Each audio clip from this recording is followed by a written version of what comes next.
Anyone can get to the Bulls an hour before the game. He's live outside the locker room. Mark, what's happening? Well, actually, Warner, I'm live right outside the three-point line as the Bulls are shooting around here, taking a few last-minute shots as assistant coach Jimmy Clemens puts them through the drill. The big question, of course, going into Game 4, the condition of Michael Jordan's big toe. I asked Michael about the injury just a few minutes ago. Feeling fine. Put a percentage on it. Where are you? 90, 95? Game time. I mean, I got to be 100%. I can't go in there with a mental attitude that I'm not 100%. I feel that I'm a play and I'm 100% and try not to lean towards it. Any adjustments made on your shoe or anything? Yeah, there was some adjustments made. I had to expand it a little bit and cut it, and so that I have a little bit more room to move inside.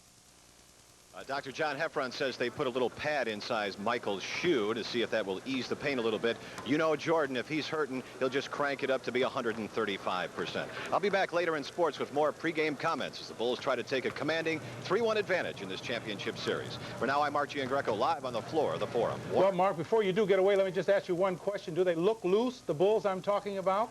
You know, one of these guys have been loose every single day. We've been with them, every practice, every shoot-around before the game. And again, it's been the Lakers who have been tight. Closed practices.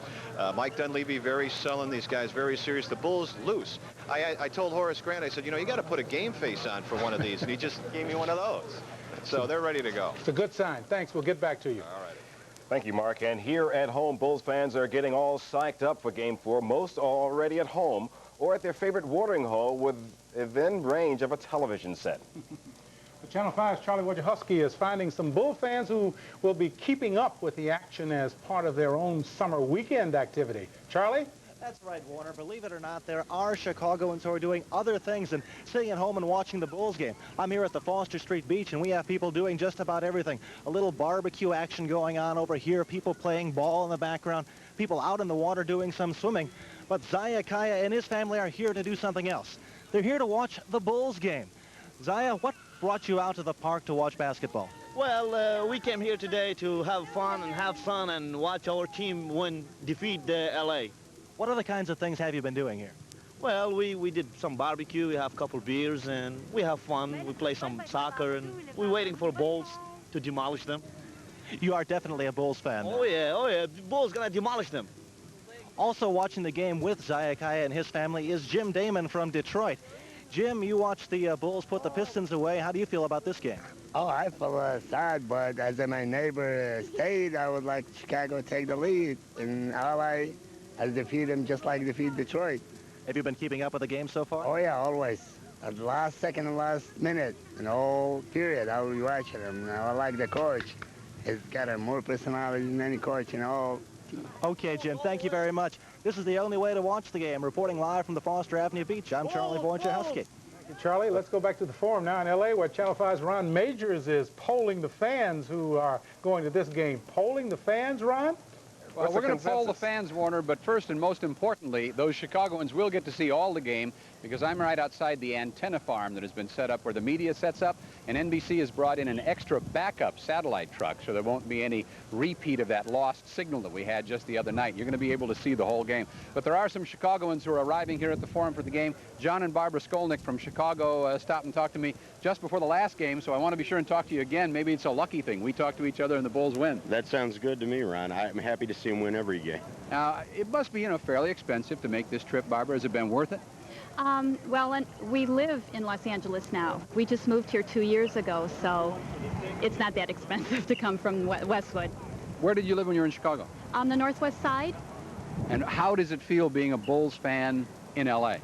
It feels great as long as the team's winning, and it doesn't make any difference. We're Bulls fans all the way through, so. And nobody gives you any grief. We get a lot of grief, but we don't care.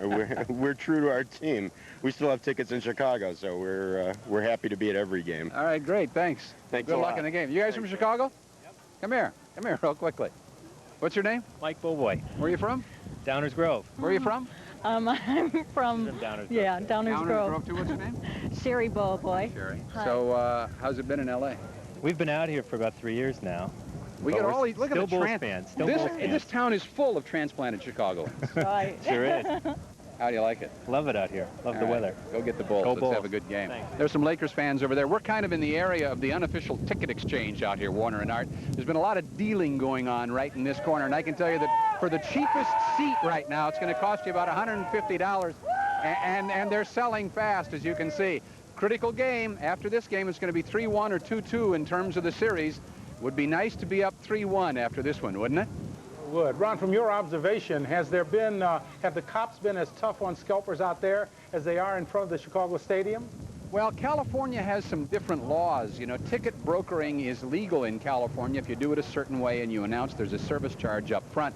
I think the kind of stuff out here is not technically legal, but it's being done in a sort of business-like way, and nobody seems to be bothering anybody. Guys are standing here. People are saying, do you have extras? They say, yeah. How much? And the exchange goes on. Right in front of everybody. Not so bad. Thanks a lot. Ron, you look good with those dark glasses on. You got that L.A. look. Hey, you got to have, Art. Got to have. Thank you, Ron. And here's what's ahead on Channel 5. The Bulls play the Lakers in Game 4 starting at 6 o'clock tonight. Right after the game, Mark Giangreco will present a half-hour locker room special. That's followed by Law & Order and Expose. And then a late edition of the Channel 5 News is followed by Sports Sunday with full coverage of the Bulls from Los Angeles. And still ahead right here on the Channel 5 News are negotiations in the road construction strike hitting bumps and contract talk. We'll explain. And a new day for a church reborn from a devastating fire.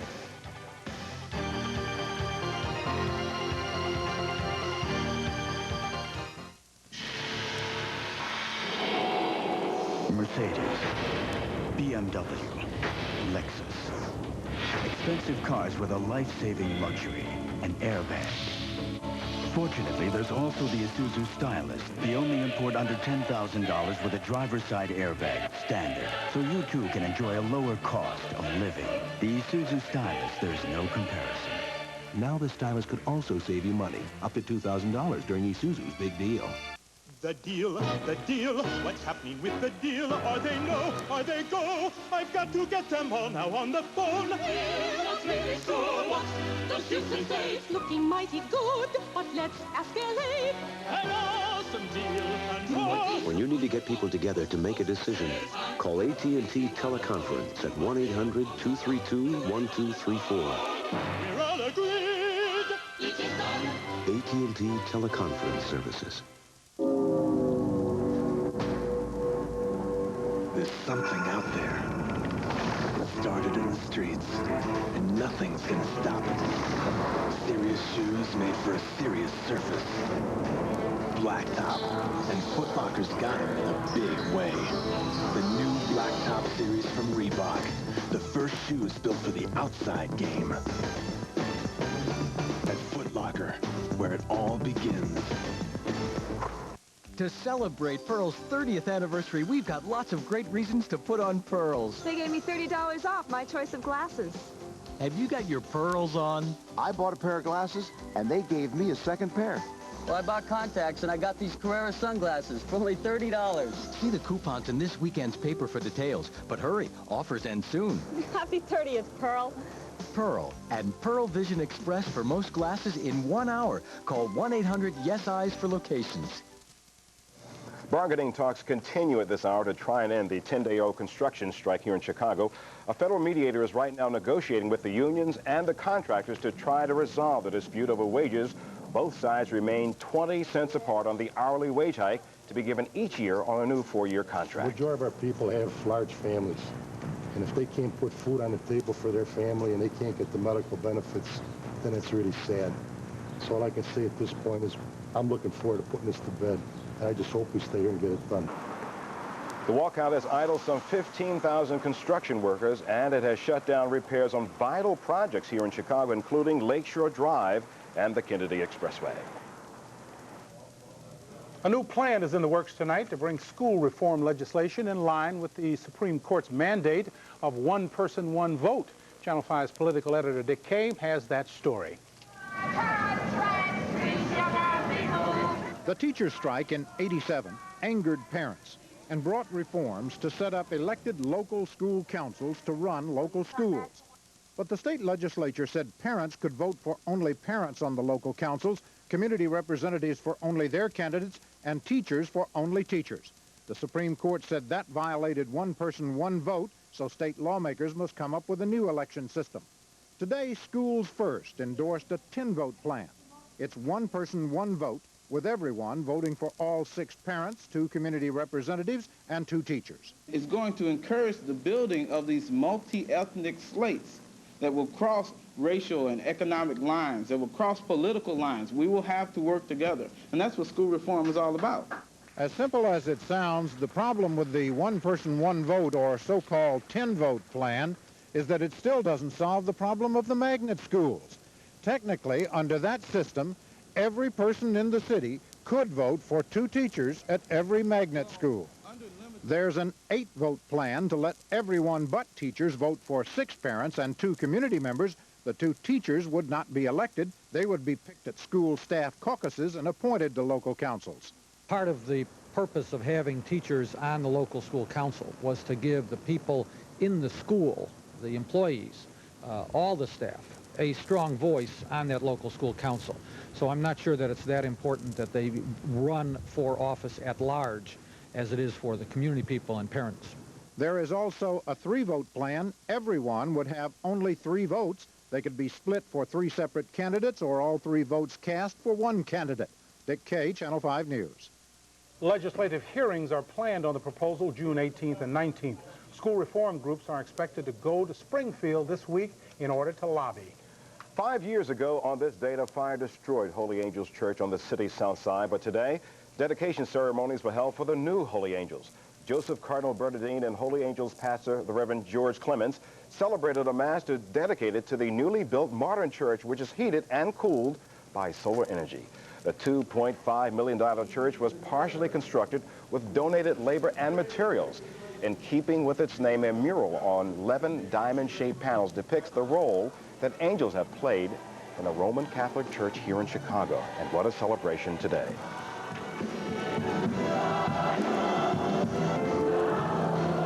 Despite the problems that beset us and the sinfulness that is part of who we are, God continues to send messages to us to remind us that he is close and that his love is accessible, very accessible. The dedication ceremonies ends with a reception and a celebration dinner tonight.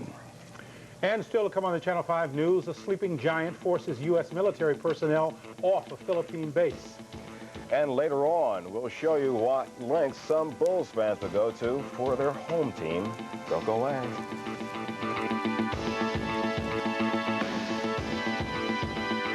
Attention all Americans 65 or older on Medicare. Secure Care Medicare Supplement Insurance with expanded benefits is now available in your state.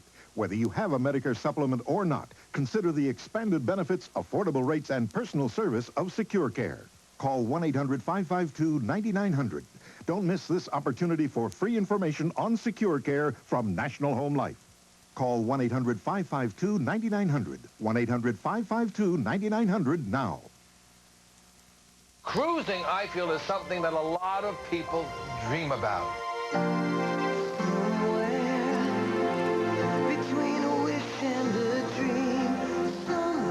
Somewhere is here on a princess cruise.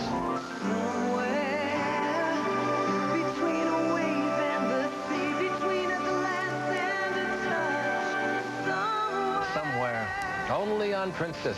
It's more than a cruise. It's the Love Boats. Strong character. The product of Löwenbräu for over 600 years. Brewed with great effort into every bottle, can, and keg that bears the crest of the lion. Löwenbräu Special. Löwenbräu Dark and Löwenbräu Light. One family of beers, one strong character. Speaking as a daisy, this daisy sale has gotten us into some hot water with the other flowers. Claim they don't get the good press we daisies get. Well, what do they want? The begonia sale, the petunia sale? They're just weeds in my book. So anyway, I speak for daisies everywhere when I tell you not to miss the daisy sale. And now we'll hear from Miss Begonia. Oops, we're out of time. Ta-ta. Marshall Field's Daisy Sale. 6 days of savings throughout the store. Starts Tuesday.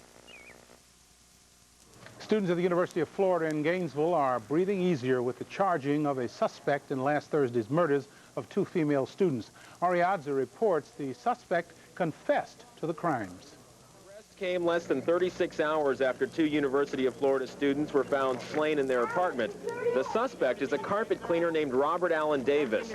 A phoned-in tip led police to their man Saturday afternoon. And at that particular time, confessed to the homicides. We also have physical evidence linking this particular suspect to the crime. Police won't reveal much about what happened Thursday in that apartment, only saying Davis cleaned the carpets and strangled both Eleanor Grace and her roommate, Carla McKishney. Investigators say today's arrest should squelch lingering fears that this double murder was somehow related to last fall's serial killings of 5 students. That murder investigation is now in its 10th month. In Gainesville, Ariadza for NBC News. Police say they don't have a clear-cut motive for the murders. At this hour in the Philippines, the eruption of Mount Pinatubo is prompting the evacuation of Americans from Clark Air Force Base. The mountain exploded today, hurling ash, rock, and searing gases down its slopes at a rate of 60 miles per hour. Some 15,000 others have also been evacuated.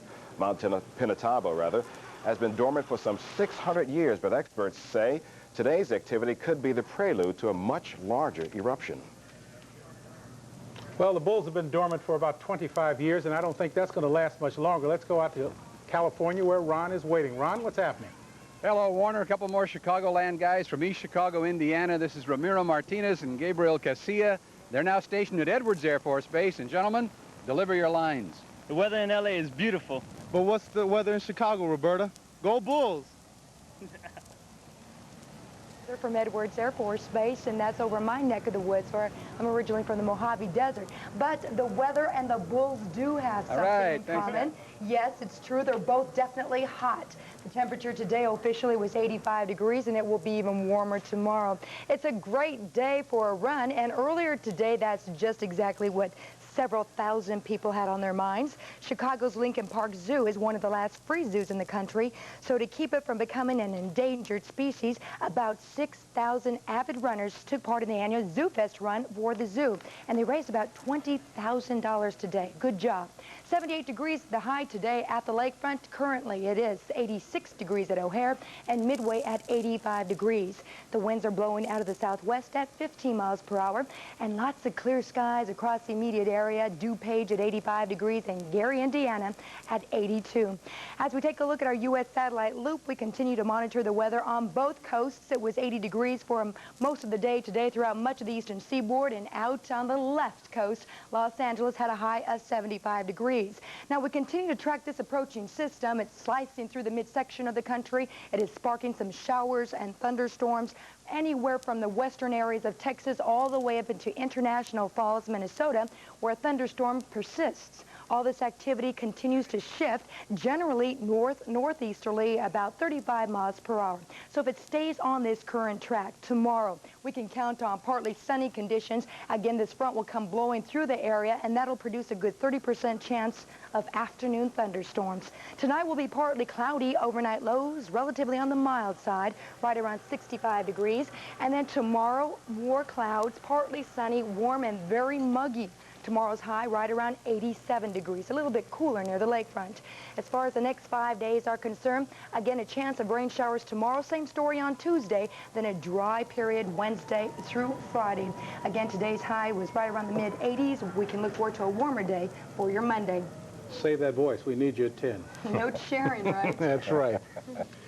New York City is ready for tomorrow's Welcome Home Parade, which will honor America's Desert Storm veterans.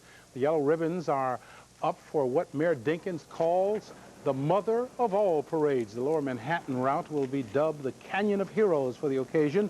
The parade will feature General H. Norman Schwarzkopf, General Colin Powell, Defense Secretary Dick Cheney, and 24,000 other participants. Several groups are determined to mount protests against the celebration, which they say is glorifying war and the deaths of 150,000 women and children. Time now to check in with John Kelly to find out how the Chicago Bulls are gearing up for tonight's game. John? I think Magic Johnson said it best. This is like one of those heavyweight bouts, and tonight the Bulls, they could really put the Lakers on the ropes. About 40 minutes from now, the Bulls and Lakers get busy one more time at the Forum. The Bulls riding a wave of momentum and looking to go up 3-1 in the series. Channel 5's Mark Giangreco's live at LA Stadium, and he has the pregame story. Mark? Well, John, the people here at the Forum are beginning to file in. They have cleared the floor now, and I was just down in the locker room trying to get a sample for the players' mood, and I also asked Michael about his sore toe. Run differently? Will you jump differently? Do you have a tendency to turn your foot maybe or something? Well, I don't know. I haven't played on it. I haven't tried to run on it at all. Right now, I'm in a running shoe right now, and it feels very comfortable. And right now, I'm trying to get a good feel of what it's going to be like in a shoe, the playing shoe, and I really don't know how I'm going to be able to run on it until I get out there. So what percentage of performance do you think he'll be at? Well, we just said maybe 90-95%. I think it'll bother him, but I think he'll be able to overcome it. Game 3 got you over. You've got one here, and then you've even got 2 more if you need them at the stadium. So you guys got to feel as though you have the advantage psychologically. Well, the way we feel is that this game is very important to us tonight, and how we approach it and how we come on against these guys. These guys could beat us, obviously, at Chicago. They have done as in the first game, and hopefully we can really make put them in a real big hole tonight and slow them down.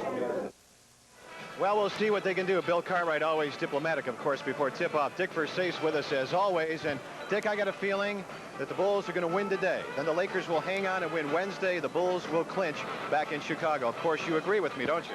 Once again, Mark, I have to admonish you, because if you allow just a paper's piece of swagger to slip into the minds and psyche of the Chicago Bulls, the Los Angeles Lakers will put a dagger in their heart and a little sense of desperation as they go back to Chicago.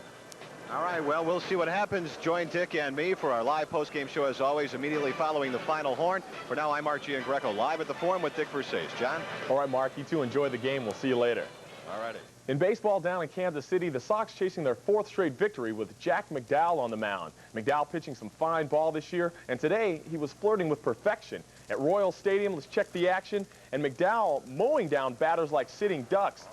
Kirk Gibson, he can't touch him, grab a seat, Gibby. And Jack fans George Brett to end the 4th. McDowell with a perfect game heading into the 7th when he finally gave up a single. Behind McDowell's hot pitching, his teammates putting up some runs on the board. In the 9th, Sox leading 6-1. Frank Thomas muscles up on one. The double scores Robin Ventura as the Sox get their first sweep in Kansas City since 1974, winning at 8-2. McDowell finishes just 4 hits on the day. Meantime, at Wrigley, the Cubs facing Oral Hershiser and the Dodgers, and early on, Andre Dawson getting the best of Hershiser. He cranks up one and drives it over the wall. That's a 2-run shot. Cubs lead at 2-0 in the 2nd. Danny Jackson starting after nearly 2 months on the DL with a Fu Manchu look, and he throws a wild pitch in the 7th. That lets Hershiser score, who had 2 hits on the day, and the Cubs lose at 6-3.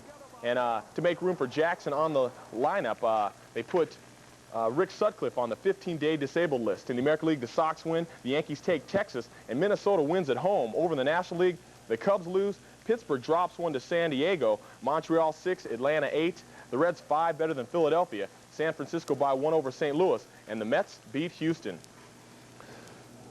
Turning to tennis, and even before the men's final at the French Open was over, it was predetermined the winner would be from the U.S.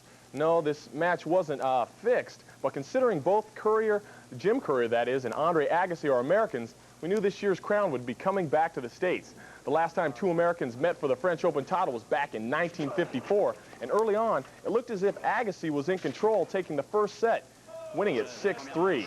But after play was interrupted for a short time by rain, Courier came back with renewed energy and turned it around, winning 2 of the next 3 sets. The match went to a deciding 5th set, and this is Courier serving for the match, and he puts an exclamation point on the victory, blowing the ace pass for the winner. So in his first Grand Slam final, Courier wins it in 5 sets. The guy's got great enthusiasm, denying Agassi the title and making him a French Open loser for the 2nd straight time. Checking the PGA Tour, this week's stop, the Buick Open. And heading into the final round, U.S. Open champ Hale Irwin, the man to catch on the links in Rye, New York. Irwin fell apart, and Billy Andrade is the man. Andrade shot a 3-under 68 on the day. This is a birdie on 15. He finishes 11 under for the tourney, and Andrade finished 2 strokes ahead of Brad Bryant. At the Seniors Players Championship, Jim Albus takes the tourney. He shot a 70 for the day. a 9-under for the tournament, one of the few guys who had a good day. And this great birdie putt on 15 sends him on his way to victory, and 3 men are tied up for seconds with 3 strokes off the pace. On the gridiron, it's a far cry from the Super Bowl. Matter of fact, most don't consider this league even close to Super if they consider it at all. Today over in England, the first ever World Bowl kicking off between the London Monarchs and the Barcelona Dragons. First quarter action, quarterback Stan Gelbach hits John Horton. Horton with some nice moves. He races 59 yards for the touchdown as London blanks Barcelona 21-0 for the WLAF title. But the title everybody here is considering is the Bulls looking to take the Lakers. Okay, thank you, Jack. Thank you. We'll have a final word about a hair-raising story. Don't go away. Speaking as a daisy, this daisy sale has gotten us into some hot water with the other flowers. Claim they don't get the good press we daisies get. Well, what do they want? The begonia sale, the petunia sale? They're just weeds in my book. So anyway, I speak for daisies everywhere when I tell you not to miss the daisy sale. And now we'll hear from Miss Begonia. Oops, we're out of time. Ta-ta. Marshall Field's Daisy Sale. 6 days of savings throughout the store. Starts Tuesday. The big news today is higher gas prices. Economists predict that we're in for more spending at the pumps. With a standard 4.3-liter Vortec V6 engine, GMC Truck's new Sonoma 4x4 gets the best highway fuel economy of any other comparably equipped vehicle in its class. Gas prices went up another notch. Now, isn't it nice that back a few months ago when you weren't thinking about fuel economy, GMC Truck was? GMC Truck, it's not just a truck anymore, it's quality on the road. Hi, my name is Alfred Diggs. I'm a junior at St. Rita High School and have been nominated Junior Citizen of Mount Vernon Park. I have great expectations and plan to be an engineer. On Saturday, June 22nd at noon, please join me, the Chicago Park District, and Channel 5 at Mount Vernon Park, 10540 South Morgan, to salute our 1991 graduates. Mount Vernon is one of 14 parks where this graduation salute will take place. She says she was a victim of seduction. He was hurting me. He was tearing my clothes away. No ordinary seduction. People are being sexually abused by doctors. She claims her therapist had sex with her under hypnosis. I thought he was there to help me. So the next time he put her under, she brought a tape recorder. She determined that she needed to get her own evidence. Now her therapist is behind bars. The whole bizarre story on hard copy. Join us Monday at 6:30. Here on Channel 5. Earlier in this newscast, Roberto Gonzalez mentioned the fundraising activities going on right now at the Lincoln Park Zoo. Well, there was one event that one might say was a little hair-raising to some. The hair professionals from the Paul Mitchell Salon donated their time to trim and style one's hair according to their own wishes. So, of course, with Bulls fever running very high, what else would a Bulls fan ask for? Come around and take a look. All right. Albert from Marshall Field. Now, that was a bargain. The price, $5. All of the proceeds today were donated to the Lincoln Park Zoo. What do you think, Warner? That's it for right now. In 1/2 hour, let the games begin. Thanks for watching. Good night. See you later.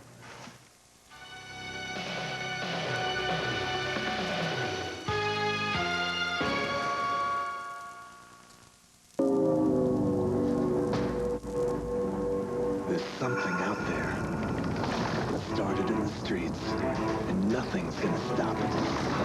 Serious shoes made for a serious surface. Blacktop, and Foot Locker's got him in a big way. The new Blacktop series from Reebok. The first shoes built for the outside game. At Foot Locker, where it all begins. The deal, what's happening with the deal? Are they no, are they go? I've got to get them all now on the phone. That's really so. What's the shoes and say? Looking mighty good, but let's ask LA. An awesome deal and more. When you need to get people together to make a decision, call AT&T Teleconference at 1-800-232-1234. We're all agreed. AT&T Teleconference Services. The verdict is in. Send for the free catalog with government information on money, health, federal benefits, and more. Write free catalog, Pueblo, Colorado, 81009. He's my son. Ann Gillian, Charlton Heston, Original Sin, Monday. In the Philippines, a volcano threatens to erupt, and a giant American air base is ordered to evacuate. Surely, the Congress can pass this legislation in 100 days. In this country, the President and Congress prepare for a political fight as a deadline runs out. And greatness among athletes, what happens when they meet on the court, in the ring, and on the field. Champions who drive each other to greater heights. This is NBC Nightly News, reported by Garrett Utley. Good evening. It is an emergency evacuation, and it is happening right now at the giant American Clark Air Base in the Philippines. Approximately 16,000 American military personnel and their dependents are involved in the evacuation. The reason is Mount Pinatubo, a dormant volcano for almost 600 years, and yet now it threatens to erupt with full and deadly force. It is early morning in the Philippines as the evacuation gets underway. All planes from the base have also been flown out. In Manila, the latest from Fritz von Klein. Dormant for nearly 6 centuries, Mount Pinatubo exploded for the 3rd time in a week today, darkening the sky with clouds of ash and forcing thousands of villagers to flee their homes. 12 miles east of the volcano at Clark Air Base, 16,000 American troops, Defense Department workers, and their dependents have been told to begin evacuating to nearby Subic Naval Base, 12 miles from Clark and roughly 50 miles from the volcano.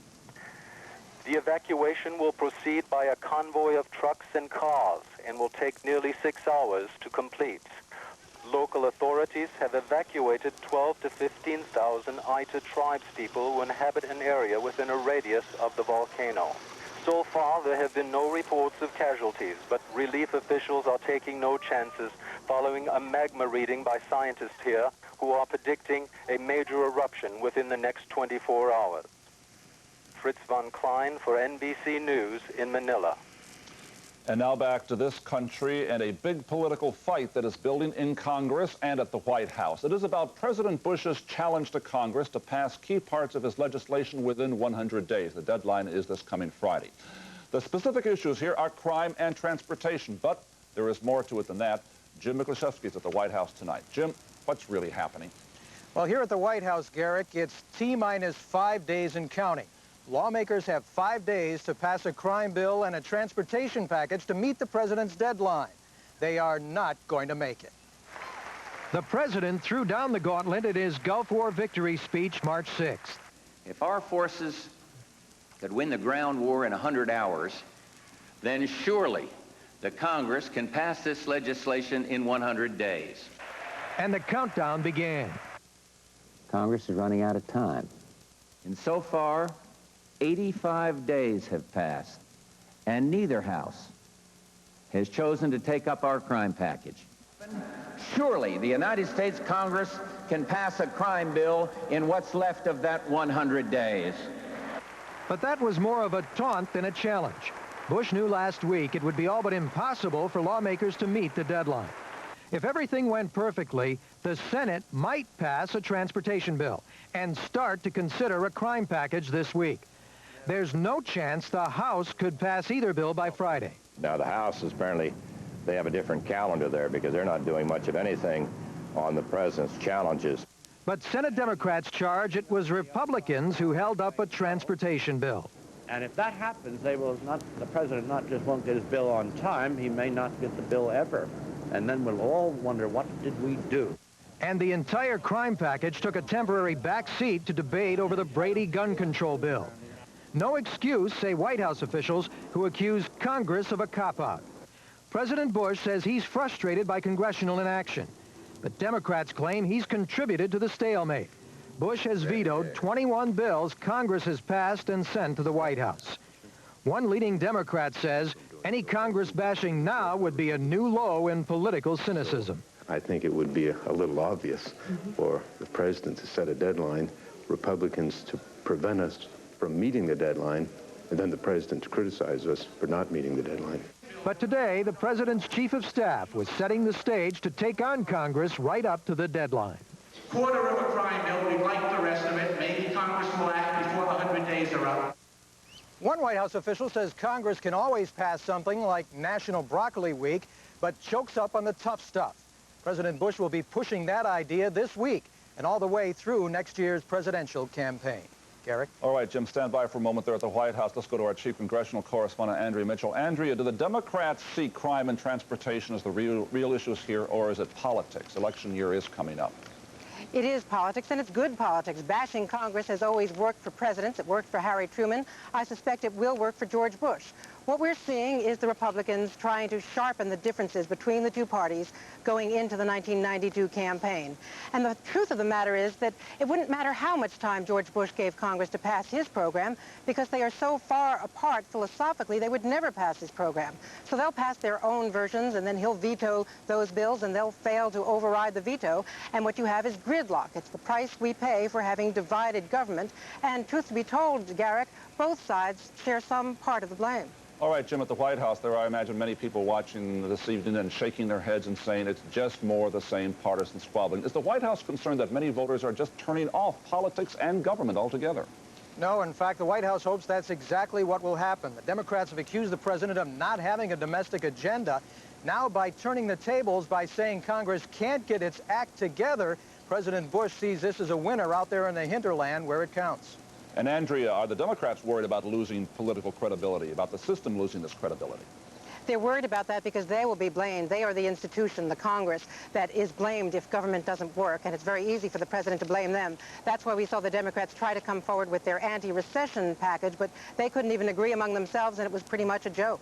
All right, Andrea and Jim in Washington, thank you very much. And as we report on our world this day, we will see how people who lived under communism not that long ago and under the secret police react to the spies that still live among them today, freely. And in this country, we'll see what happened when some people went to school to learn how to invest their life savings and then lost them. Should you trust the teacher? Be very, very good. You heard me talk about it quick. Did you know the cost of 2 business calls from these San Diego pet stores to Denver may surprise you? Of course they're easy to beat. With AT&T Long Distance, your small business can get the quality you trust at extremely competitive prices. They really do make perfect pets. Even though the other company would like you to believe, they always save you lots of money. That's my big savings? That's it. Not exactly the catch of the day. Competitive price, another AT&T advantage. I need a laxative that can work dependably. Doxadan can. But can it be gentle? Doxadan can. Doxadan works dependably overnight with a special ingredient for gentle relief. Dependable, yes. Gentle, yes. Doxadan can. Introducing the new Gripper Zipper from Ziploc. Now the easiest closing bag there is. In fact, even the little one can close it. Ta-da! Feel the zipper. It's locking. Feel it close the first time, every time. Ziploc bags with the new Gripper Zipper. In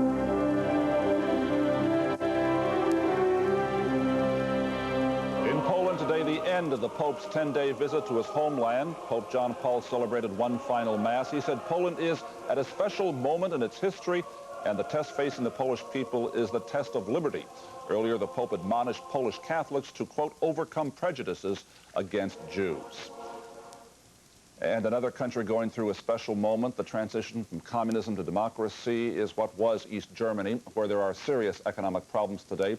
Part of the communist legacy there are memories of the Stasi, the state security system, the secret police. It was everywhere, but its agents are, for the most part, free today, free to start new lives. How are Germans reacting to the former spies among them? In Berlin, Mike Betcher.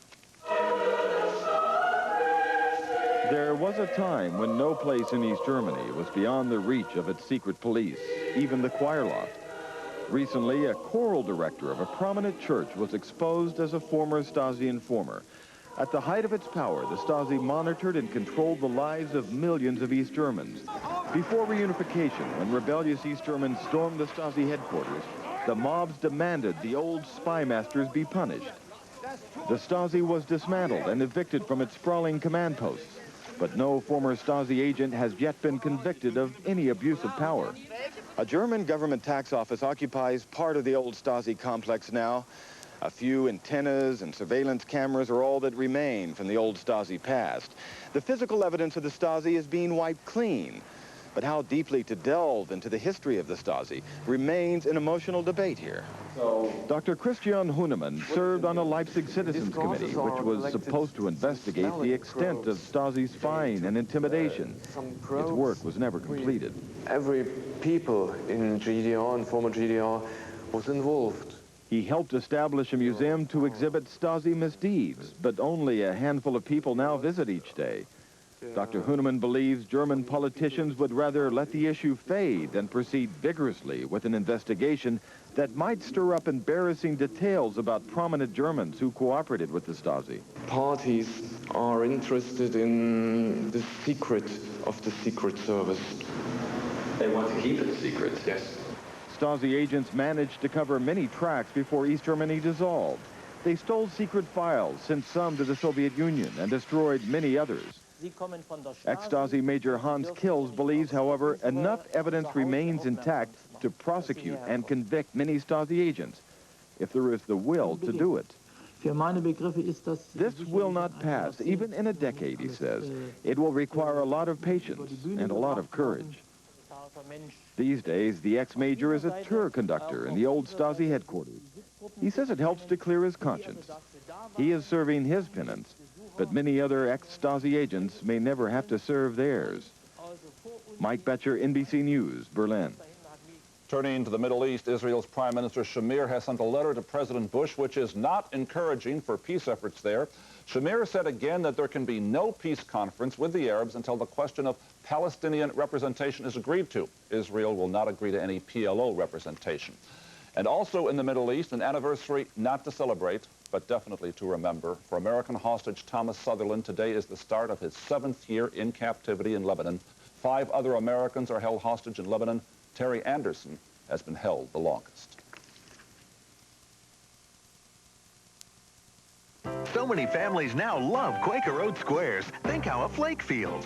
You okay? Oh, I'm so flat and frail, not square like you. Quaker Oat squares are more than just square. We're toasted whole grain oats sprinkled with brown sugar. You're sprinkled. I'm wrinkled. And Quaker Oat squares stay crunchy in milk.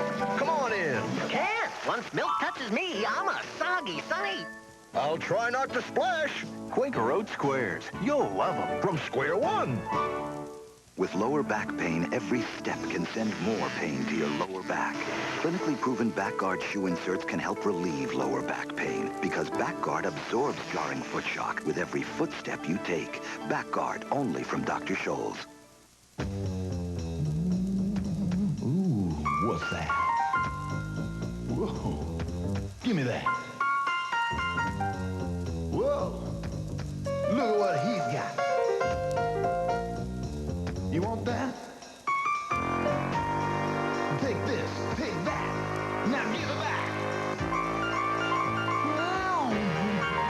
Relax. You're among friends. Levi's 100% cotton Dockers.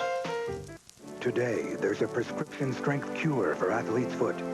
Lotrimin AF, the #1 prescribed athlete's foot medication available without a prescription. Lotrimin AF, the prescription strength cure for athlete's foot.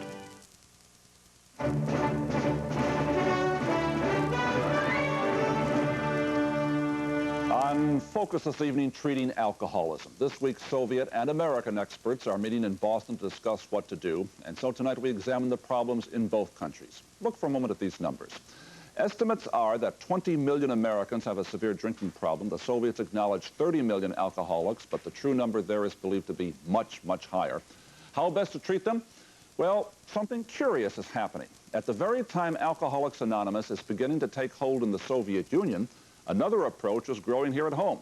We have 2 reports tonight. First, Jim Maseda in Moscow.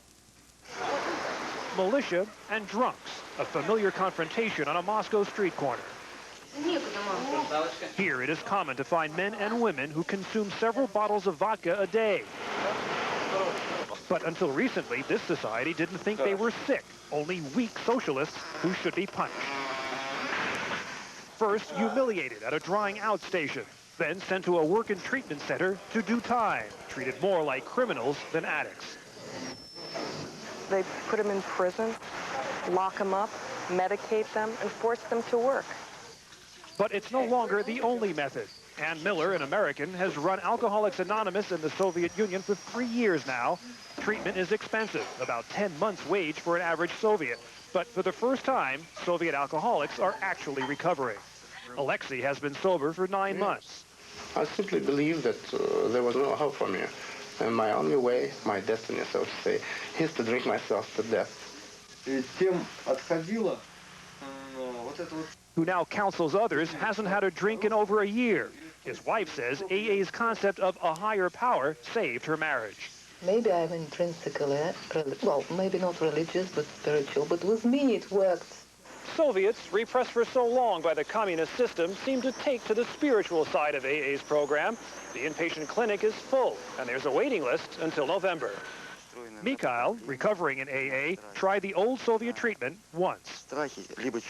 It's based on fear, on oppression, but the AA program is based on love, love of oneself, love of God. It's great what's happening here. While the Soviet people cannot change their harsh reality, which drives millions to drink and forget, Ann says they can learn to cope. And a few have now learned to hope. Jim Maceda, NBC News, Moscow. I'm Marion, I'm an alcoholic.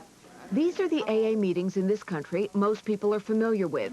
No last names, a 12-step program where alcoholics admit they are powerless over alcohol and look to a higher power for help. A fellowship where experiences are shared, a spiritual program. And lead us not into temptation. A program now being challenged.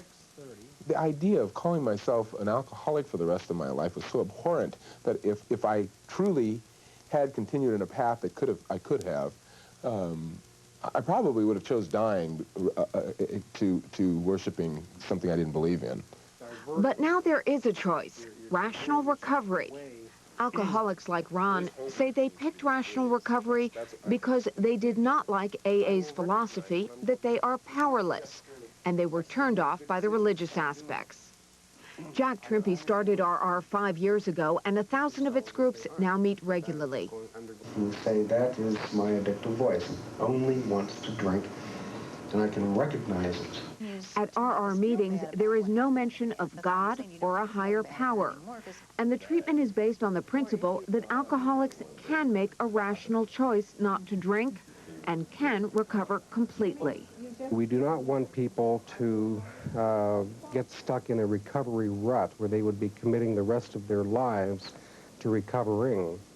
We know that when people are better, they are better. But AA members say alcoholism is not rational and say their program offers help to a wide range of people, religious and non-religious alike, all fighting the addiction of alcoholism. I am very powerful in lots of areas of my life, but the alcoholism is something I don't really know what the cause of it is. I don't really know. It's very mysterious, and it's very powerful and very frightening. And it's also very hard to overcome. Curing addictions is far from an exact science. Neither program has firm numbers on success rates. And in fact, Garrick, I think what we have here is not a competition, but a way to give people a choice. But Jimmy, one question that arises here is how does AA deal with those people who object to the religious aspect of the AA program but perhaps want to go to Alcoholics Anonymous? AA says they have programs for everyone. And in fact, if you look at a directory of, for example, this one in Washington, D.C., there are hundreds of meetings, AA for atheists, AA for agnostics. But in fact, we should note that most of the AA members I spoke to said that the spiritual aspects, in fact, were the part of the program that helped them the most. So there is help out there. Thank you very much, Jamie Gangel in Washington. And we'll have more news in just a moment.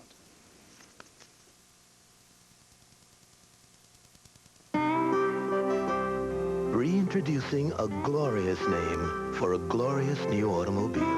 The 1992 Buick Roadmaster.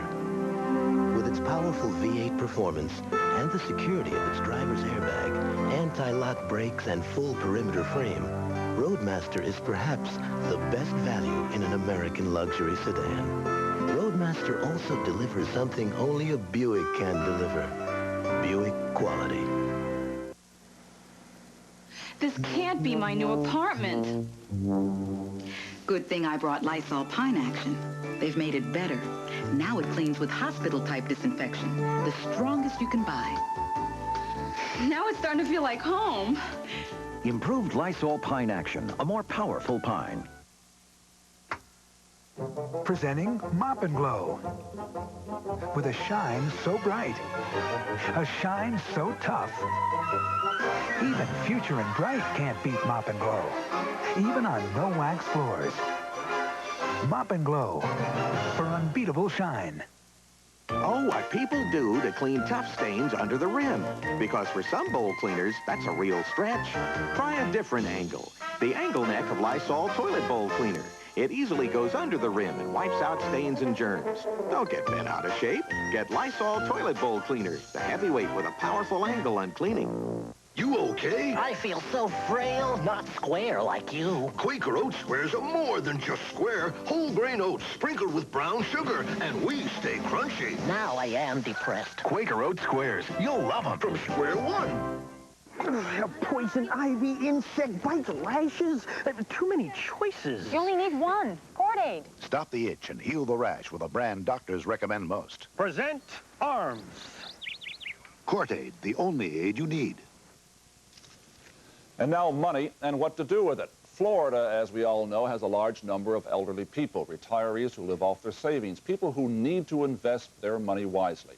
These days, many of them, and some younger people there and elsewhere around the country, are attending adult education classes, trying to learn how to multiply their savings. Trouble is, some are learning the hard lessons of subtraction.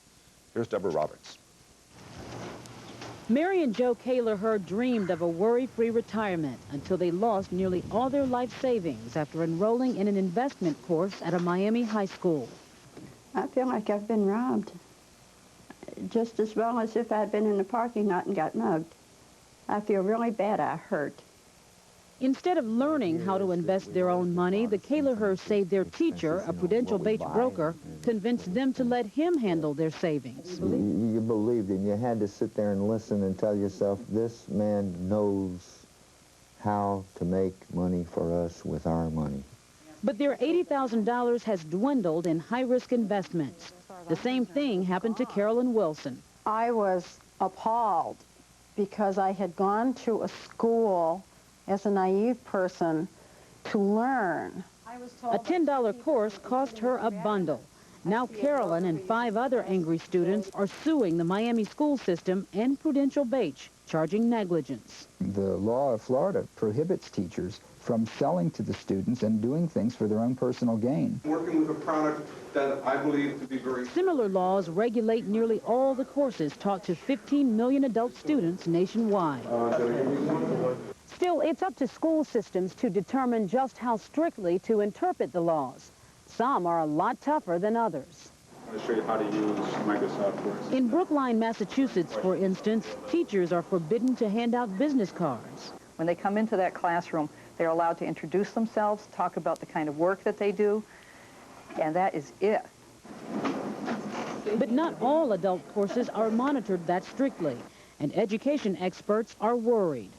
The Miami case could have a far-reaching and serious impact on adult and continuing education. The big concern is that people like Joe Kalerher will teach school systems their own lessons by abandoning adult education programs. But we'd like to see somebody taught a lesson that this is not the way to do business. Deborah Roberts, NBC News, Miami. And we'll have our final report on greatness in sports when we come back. It's almost like cheating. You get a good shave, and you don't get the negative side effects. I'm very pleased with the Norelco. It's close. I don't have any, no stubble, feels like a baby's butt. Now, Norelco's patented lift and cut system has been improved to lift each hair and cut it even closer without the blades touching your skin. The idea of shaving is to get a, smooth appearance, smooth skin. And if you're going to do it, you might as well be comfortable doing it. The new Norelco, a new level of closeness and comfort.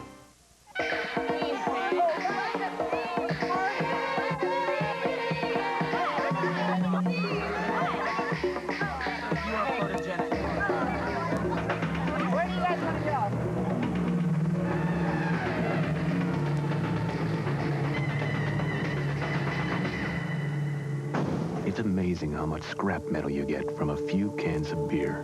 Help fight drunk driving. See your Allstate agent.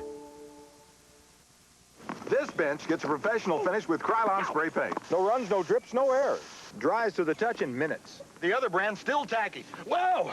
What a game! Good game, Mr. Euchre. He's a lot tougher than he looks. For a fast, smooth, professional finish, get Krylon. I'm finally eating a hero, thanks to Super Polygrip with its new Ultra Hold formula. Now holds dentures ultra tight, stronger and longer than ever. New Ultra Hold formula, the best grip Polygrip has ever made.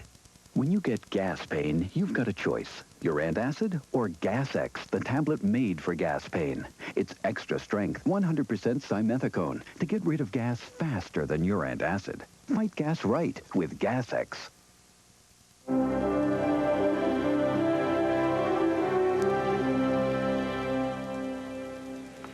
In Paris today at the French Open, the first All-American men's final since 1954, and there was an upset.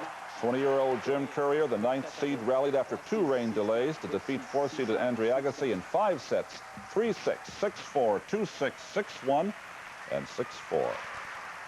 And talking of champions, 2 of them will be on the court this evening in Los Angeles as the Lakers and the Chicago Bulls go into Game 4 of the NBA Finals, Magic Johnson and Michael Jordan.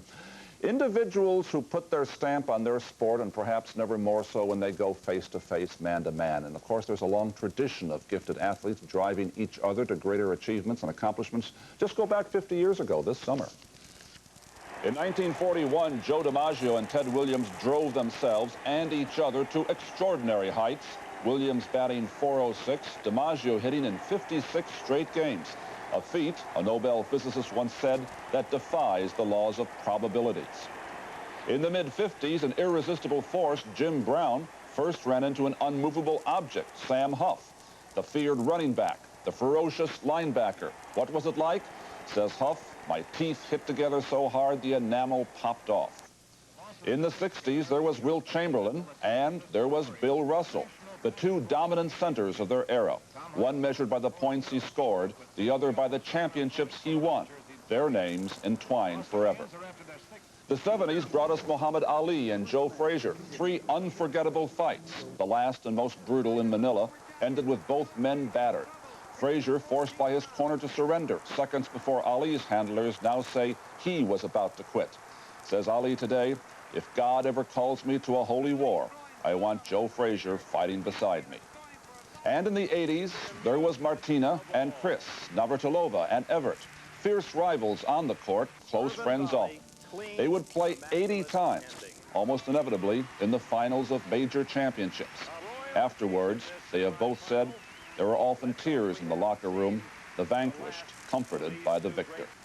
And now the 90s, Magic and Michael, one the floor general, the other soaring high in flight. And this is the scene at the Forum, where in a few minutes, Jordan and Johnson and their teammates will be doing once again what they do so very well. That will be next on NBC. Stay tuned. And that is our look at our world this day. Tom Brokaw will be here tomorrow. I'm Garrett Utley. Good night for NBC News.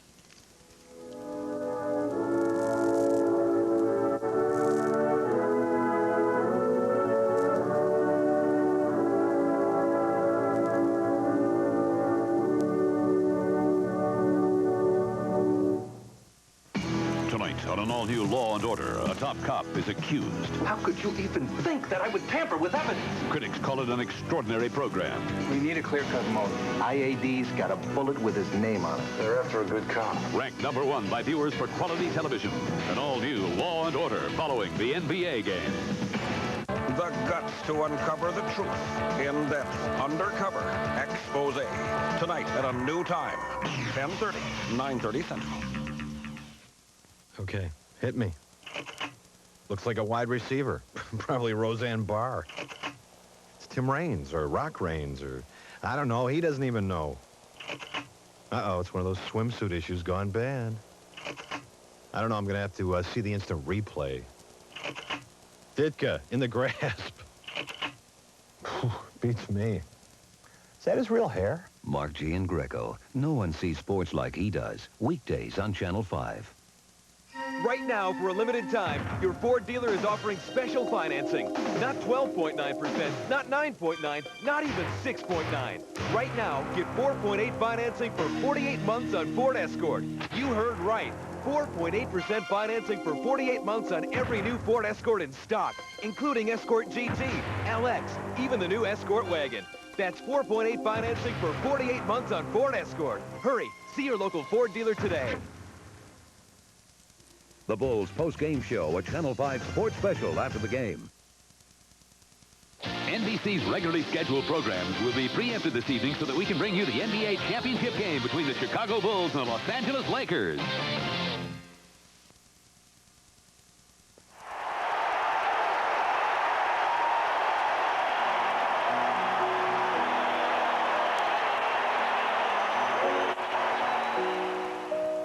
When little children go out to play basketball these days, it seems most pretend to be Michael Jordan.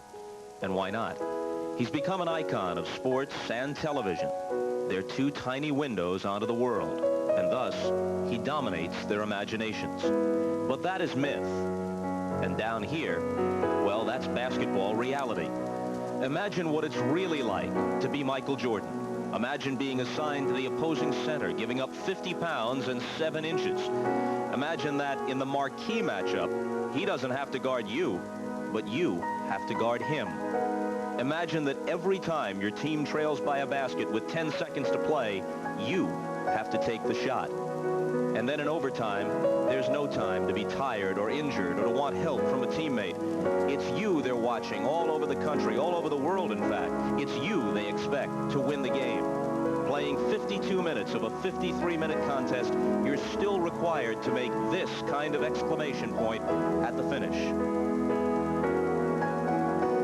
So, even as the children say, I'm going to be Michael Jordan someday, you wonder if somehow, amid the injuries, the fatigue, and the expectations, he'll find a way to be Michael Jordan again tonight.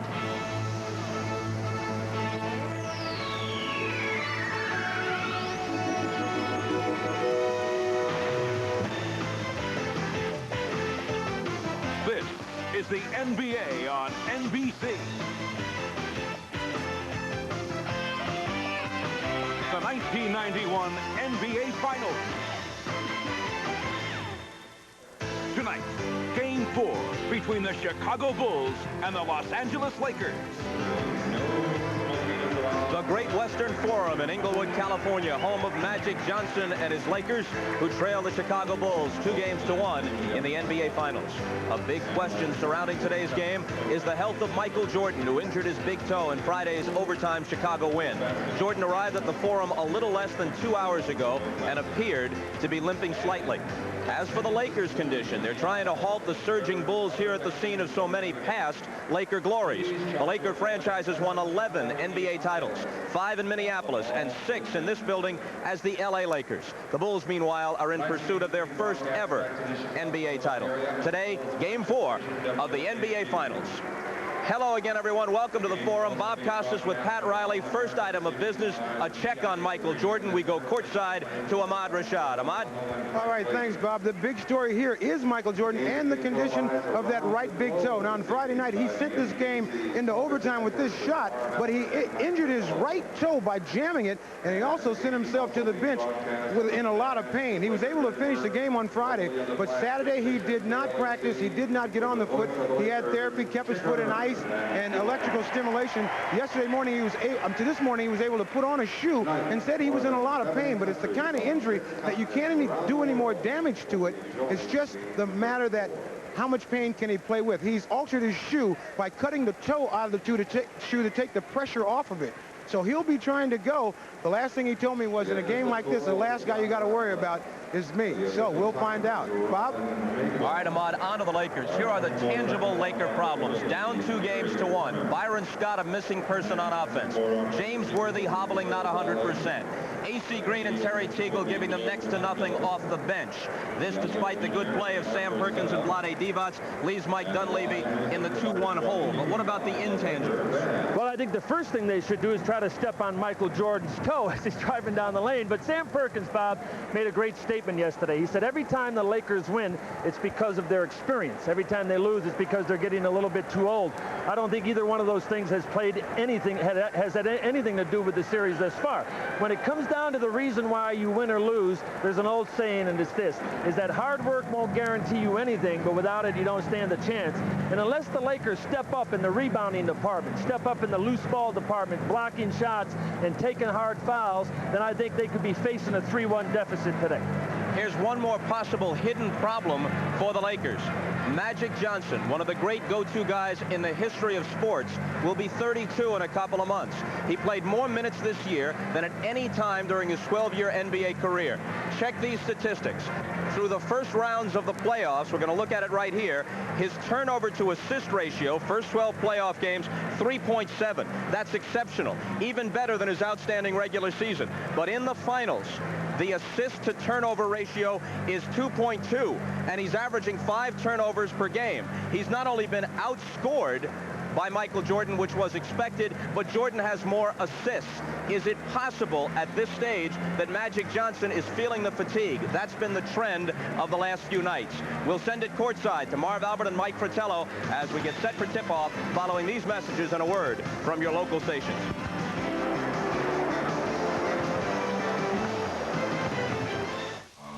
Last year, 60 million Americans witnessed the television event of the summer.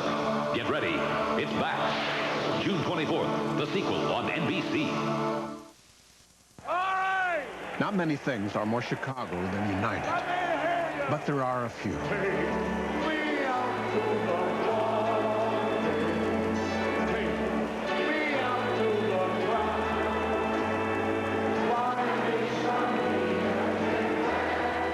United, proud to fly more Chicagoans than any other airline. Come fly the friendly skies.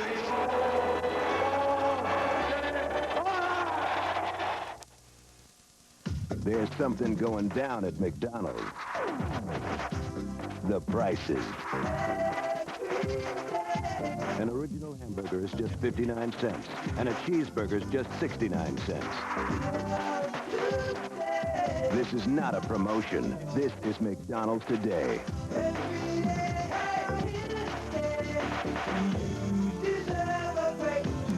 Hamburger, cheeseburger. Our biggest order in 15 years, Bert. I told you paddle sports would make a comeback. But 10,000 tables by Tuesday? We can do it, Walter. But we are going to need a few things. We need bolts and brackets. We need hinges and adhesive. Pallets, pressboard, paint, pushcart, personnel. Walt, we need a miracle.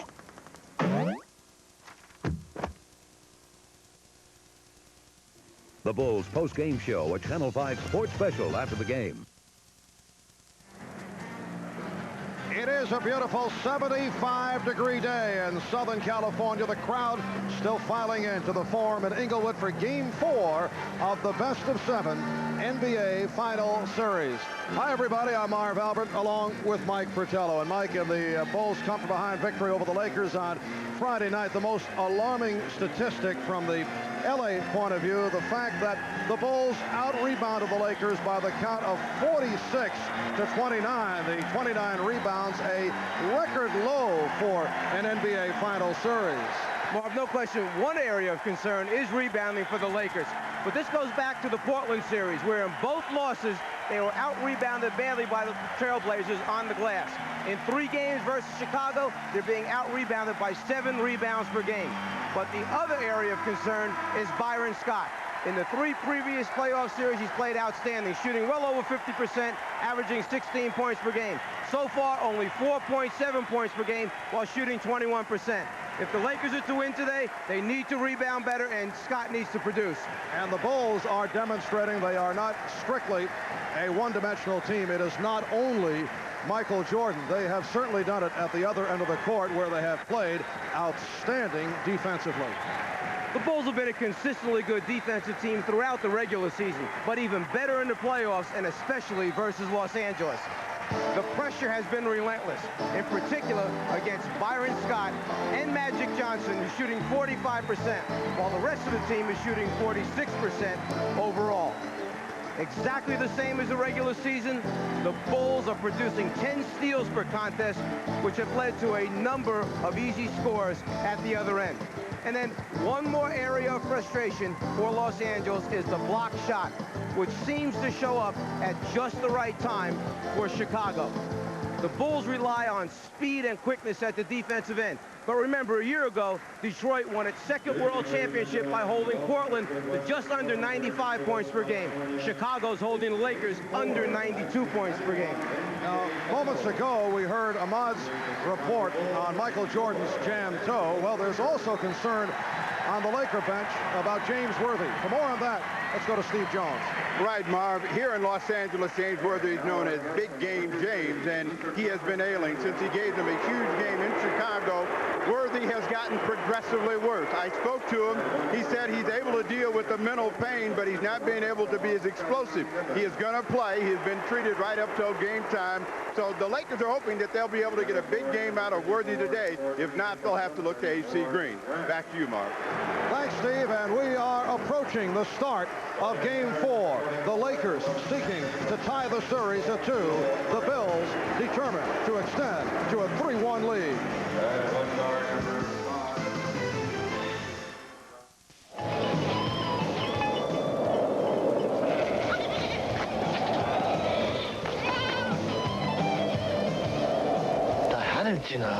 Mazda trucks are built so tough, they're guaranteed bumper to bumper, long enough for a trip around the world. Twice. Mazda trucks, guaranteed tough.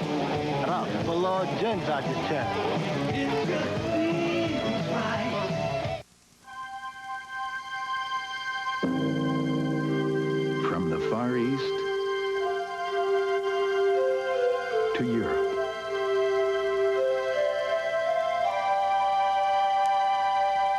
Across the Caribbean and throughout North America, only one airline covers so much of the world with so much warmth.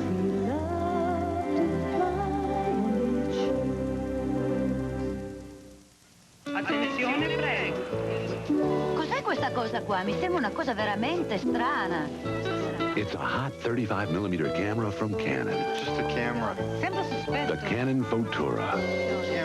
With futuristic flash, automatic one-hand control, and long-range power zoom lens. Fotura. You have to come with us. It's just a camera. Please. The Fotura from Canon. So advanced, it's simple. The NBA on NBC is brought to you by Mazda Cars and Trucks. Mazda, it just feels right. By Delta Airlines, we love to fly, and it shows. By Gillette and the revolutionary Gillette Sensor Shaving System. Gillette, the best a man can get. And by Gatorade Thirst Quencher. Gatorade for that deep down body thirst. We welcome you back to the Forum in Inglewood as we check out the starting lineups. First for the Chicago Bulls, John Paxson and Michael Jordan.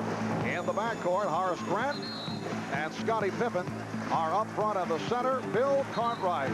The coach of the Bulls, Phil Jackson, in his second year as head man of the Chicago Bulls, and his low-key style has worked extremely well. Byron Scott looking to shake out of a slump alongside Magic Johnson in the backcourt. Sam Perkins and James Worthy up front. And the center, Vlade Divac, who has enjoyed a terrific series. Mike Dunleavy, the head coach of the Lakers, a man who's proud to say he was a gym rat out of the schoolyards of Brooklyn. And another New York City product, a fellow by the name of Kareem Abdul-Jabbar, sitting at the end of the Laker bench. Kareem making a rare form appearance. Hugh Evans, Dick Bavetta, Ed T. Rush are the officials. Divac and Cartwright getting set on the opening tip. And the Lakers control. Byron Scott looking to work his way out of the shooting slump during the course of the finals. 0 for 8 from the field the other day. Magic Johnson finding the opening, and he's given the Lakers a 2-0 lead. Mike Dunleavy telling us he would like to work Byron into the game plan a bit more frequently. Has not been getting his shots. Here's Pippen, and the game is tied at 2. One of the small subtleties, screening. Try to get somebody open for a screen, set a good pick, set a good screen. One of the things the Lakers need to do better. The Bulls just did it perfectly at their end. And Michael Jordan opening up against Magic Johnson. Paxson right up on Scott. Pippen broke it up, but he stepped out. Good hustle by Scottie Pippen. Pippen played halfway off of Worthy that time, made it tough to get the ball into the post area to Sam Perkins. As a result, Perkins stepped out away from the block. Worthy had a tough time making the pass. Only 3 on the shot clock as Worthy inbounds. Divac fires it up. Back comes Pippen. Horace Grant opening up against Vlade Divac in the mismatch. Pippen stopped by Divac.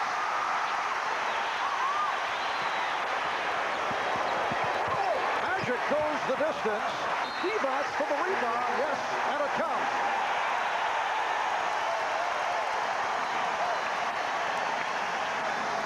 Vlade Divac will go to the line. A big front line for Los Angeles, and their big men rotate well. They cover for each other. Divac with the block shot and the save at the other end. Magic sees the seam, decides he's keeping it himself all the way to the hole. Foul called on Pippen. Lakers 5 and the Bulls 2. Game 3 Friday night. Bulls came from a 13-point deficit to knock off the Lakers in overtime, 104 to 96. Perkins called for the foul. The Lakers with an 18-2 run in the third quarter. At one point, Chicago missed 9 consecutive shots, but the Bulls came back strong.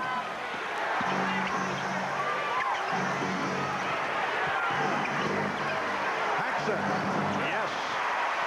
John Paxson, not a factor in the previous series against Detroit, has been shooting extremely well against the Lakers. Also not a guy that you expect to beat you off the dribble and make shots as he comes off the dribble. He did it that time. And Paxson able to scoop it up. Fouled by Scott. Byron Scott called for his first. The Bulls team has such great quickness and great hands, anticipation to the basketball. One of the reasons why they're one of the leading teams in the NBA in producing steals, and as a result, you see a lot of easy scores or breakaway fouls against them during the course of the year and now in the playoffs. Cartwright setting the pick. Jordan under pressure. There's Grant. Pippen able to recover. Paxson open. Yes. And that's a three-pointer for John Paxson, who has given the Bulls a 7-5 lead. And there's one of those hustle things that take place where they get to the ball first, tip it, keep it alive, and score a 3. Good play by Divac in keeping it alive. It will be Los Angeles ball. And the officials awarding the Lakers a timeout. Apparently, there was an indication of a timeout call, but some confusion, and Dick Bavetta walks over to the scorer's table. And now, announcing to all that a timeout has been called.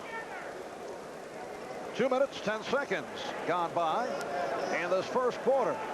The Bulls off the shooting by Paxson, leading the Lakers by the score of 7-5. John Paxson off to the fast start, 5 of the first 7 points. Sam Perkins with the clutch 3-point shot to win game number 1. Lakers with a 93-91 victory in Chicago. As we recap what has taken place to this point, game 2. The Bulls with the record shooting and in a blowout defeated the Lakers 107 to 86. Should say, and then in overtime in game number 3, the Chicago Bulls taking over in overtime, while the Lakers shot only 1 for 9, and they were able to come away with a 104-96 victory. All the small things adding up in this series. The first game, which the Lakers win, they make their free throws, they hit their three-pointers, pick up just enough extra points where they were badly beaten on field goals by Chicago, enough to just pull out a win. Second game, blowout for Chicago. But then coming back in the third game, the areas that hurt them, missed free throws, no three-pointers for the Lakers, do not produce enough points. Game 5 will take place here in Los Angeles Wednesday night. Airtime on NBC at 9 o'clock Eastern Time. Let's go over to Ahmad. All right, thanks, Marv. Michael Jordan is changing shoes. He's not getting enough support in that shoe with the split toe on it, so he's changing shoes and putting on a normal shoe. They're trying to lace it up in time for him to put it on. He's going to try to go out with the other shoe. Maybe there's not enough time this time, but he certainly has it ready. All right, Ahmad. Michael did not practice yesterday because of that jammed big toe on the right foot. He landed awkwardly after hitting the jumper that tied game 3 in the final seconds, landed on the tip of his toe, and is giving it a shot. The stoppage in play due to the fact there was a malfunction of the clock. They approximated the officials that 10 seconds had gone off the clock. Again, Byron Scott not getting the good shot. The Bulls 7 and the Lakers 5. Paxson. And rebounded by Perkins. Good box out by Sam Perkins. Magic off the spin. Able to find Divac. Anticipating the baseline rotation from the Bulls, the Lakers have pre-designed areas they ought to go to. Now it's a matter of delivering the pass, catching it, and converting. Bill Cartwright has not been able to get going in this series, but that time, a beautiful fadeaway move from deep along the baseline, and the Bulls have taken a 9-7 lead. Once again, Mike Dunleavy under the potential pressure by the Chicago Bulls, going with his front line handling the ball, and they do handle it well. Time to time, you'll see Vlade Divac bringing it up. Worthy finding Divac. The game tied at 9. Two excellent basketball teams as far as interior passing from big people to one another, finding people in the seams against very tough defenses. Cartwright feeling for Perkins. Getting the good possession. So Bill Cartwright getting off early here this evening. And the Bulls with an 11-9 lead. Here's Worthy. Rebounded Grant. To this point, Michael Jordan has not attempted a shot. And he faces the double team. Now Divac races back. Cartwright again going to work on Perkins. And a foul call. The sideline official, Hugh Evans, indicating a hold on the Lakers. It's very tough to pass on the inside versus the Chicago Bulls. Magic will be forced to turn to the baseline, and then the Bulls come running at him, but Divac steps right into the open area for the conversion. Laker foul on Worthy. Jordan off the head fake. Yes. Michael Jordan with his first field goal attempt. Bulls 13 and the Lakers 9.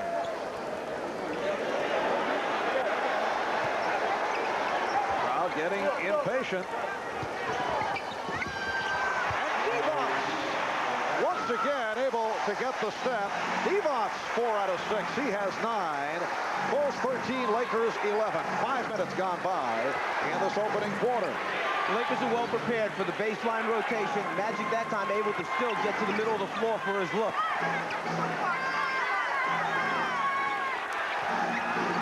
Cartwright, yes. Bill Cartwright, 3 for 3 from the field. Chicago 15, Los Angeles 11. Now Perkins going to work on Cartwright at the other end. Pippen over to help. Worthy. The But there was some good things that happened right there. The pass into the post actually took place with 18 seconds remaining on the 24-second clock. They had plenty of time to swing it weak side. Grant getting inside. He's been doing that throughout the series. That is first field goal today. And the Bulls have opened up by hitting 8 of their first 11 from the field. A timeout called by the Lakers with 6:18 remaining. In this first quarter, the Bulls have taken a 17-11 lead. 9 of the 11 scored by Vlade Divac. Where do you want to be in 5 years? I had an old Studebaker truck and $300 when I started this company. In a few years, my sons will be ready to take over, and then I'd like to... I never told anybody this. I want to live in Paris, go to cooking school. Hey, that's what I want to do. Will I have the money to do it? You can get there from here. Shears and Lehman Brothers.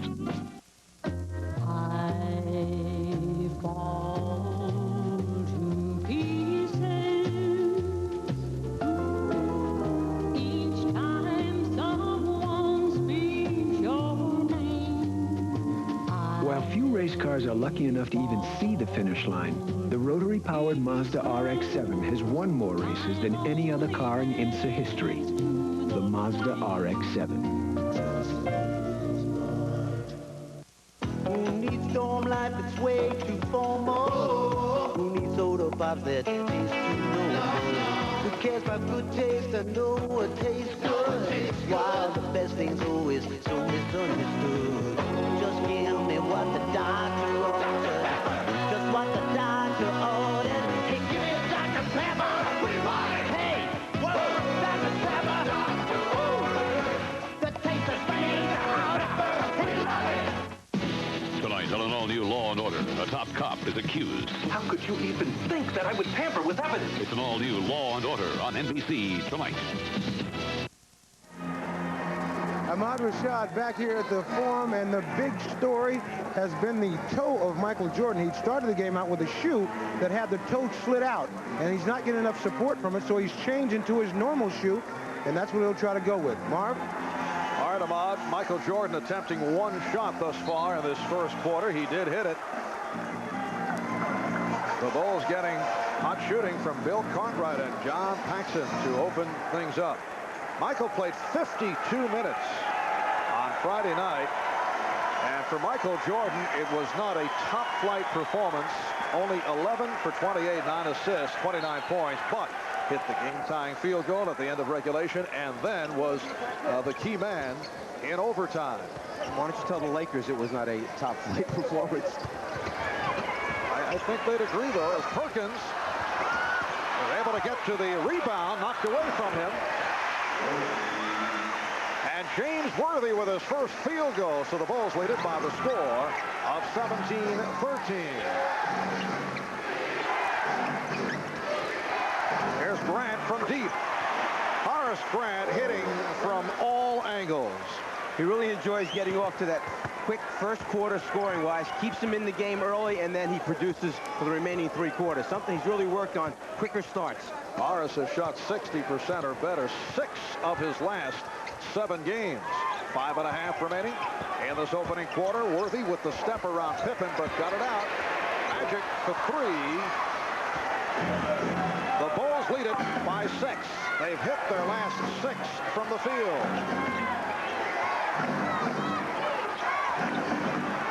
Jordan. Yes, it counts, but he came up hobbling. Once again, landing on that right foot with the sore toe after the slam dunk, and Perkins that time got caught hesitating. If they're going to force him baseline, you've got to rotate sooner. Sam Perkins waits. It's too late under the basket with Jordan attacking the way he does.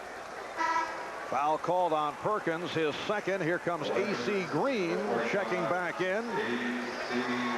He almost shifts to another gear. He elevates and then just goes a little bit higher when he knows he needs to get it up over the top of a big player who's rotated to him. The Bulls in the midst of a 12-4 run, breaking the 9-9 tie, and they now lead it 22-17. 13.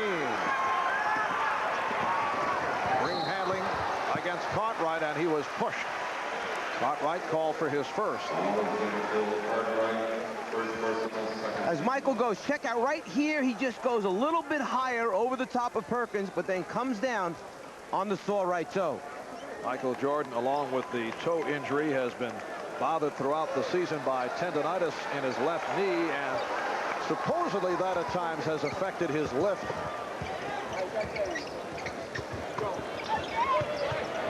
Worthy posting, Pippen right with him. And Worthy able to line drive it home. Bulls 22, Lakers 15. Grant from Pippen. Divac with the reject. That gets the crowd going. Magic going left. And he was shoved. So Magic Johnson will go to the foul line. Taking a page out of the Chicago Bulls defensive book. The block shot, a weapon, save a score, and then turn it into a potential fast break opportunity for your team, the Lakers. Nice job of rotating by Vlade Divac. Horace Grant called for the foul. Bulls now lead it 22-16. This has been a typical Chicago Bull first quarter where they have come out very strong. That's the case right throughout the playoffs. Cartwright again to the fadeaway. It will be Laker ball. Point of emphasis for Mike Dunleavy.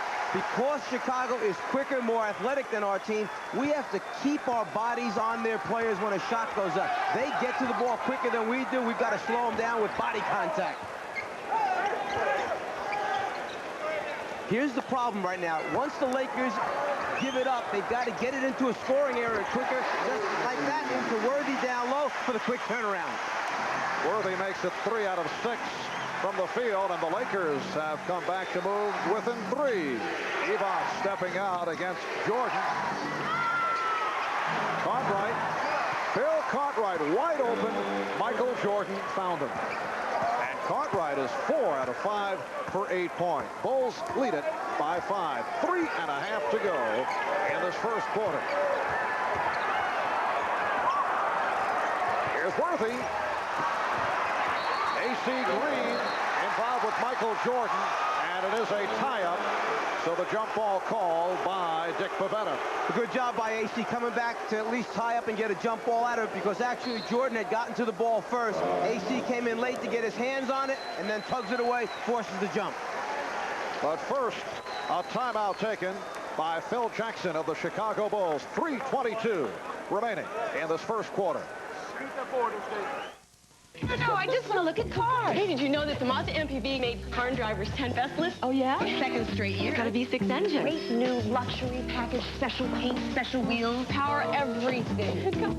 Look at all this leather. See? Look at all the space. We've got room for all our kids. Oh, now I see. Well, I could just quit my job and show for the kids.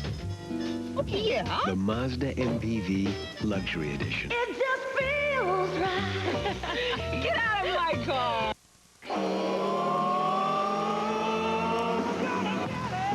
When you get thirsty, there's one thing everybody's got to have. 'Cause deep down, we all want the same thing. The cool, crisp taste, the fluids, minerals, and energy of Gatorade.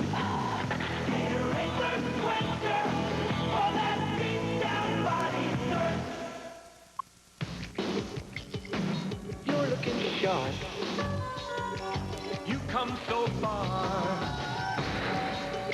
and we know how to make the most of who you are. You let the best a man can get. Sensor, twin blades set on springs to read your face and respond. Independent suspension to sense and adjust to your face. No other razor comes close. Where the race is run, you're the champion. You let the best a man can get. Sensor for the best shave a man can get. You let the best a man can get.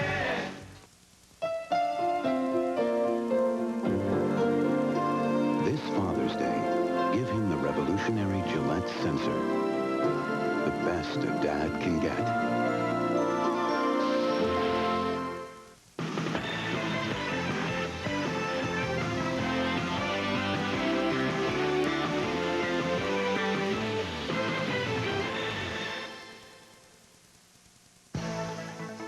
Miller Genuine Draft presents #1 draft choices. Tonight's Miller #1 draft pick, Earvin Magic Johnson, the former Michigan State Spartan, selected first overall back in '79. Magic left college following his sophomore season after leading Michigan State to the NCAA championship. The next year, at the age of 20, he led the Lakers to the NBA title, the first of 5 for Magic. Pippen with the hustle, but the Lakers able to control. A reminder at the end of tonight's broadcast, we'll select the Miller Genuine Draft Player of the game. Bulls lead it 24-19. AC Green. Green had it slapped away. Divac with the recovery.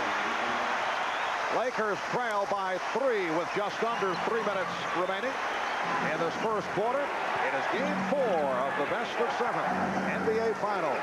Lakers hoping to tie it up at 2. The Bulls looking to extend to a 3-1 lead. AC Green has done an excellent job off the boards.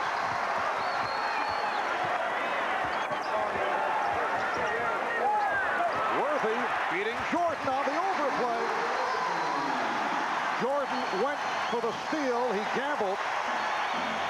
And the Bulls by 1. They've led by as many as 9. Jordan knew he was caught on the baseline screen. He had switched on to Worthy. He was late getting there. He went for the steal rather than get caught behind. A 10-2 run by the Lakers. Grant. And a foul called on Los Angeles. LA in transition likes to run right into baseline screens. Scott screening for Worthy. Jordan switches onto him. Doesn't want to get caught down low behind Worthy's back. Anticipates the pass. Tries for the steal but misses. Vlade Divac called for the foul, and Bill Cartwright to the line. Bill Cartwright only 2 for 8 from the field in game 3 Friday night. He's opened up 4 out of 5, making his first appearance at the free throw line. His free throw shooting fell off this season. Here's Cliff Livingston, who was such a spark in game number 3, checking in for the first time. Cartwright off to the fast start. Same for Divac, who has hit 5 out of 7, leading the way with 11 points.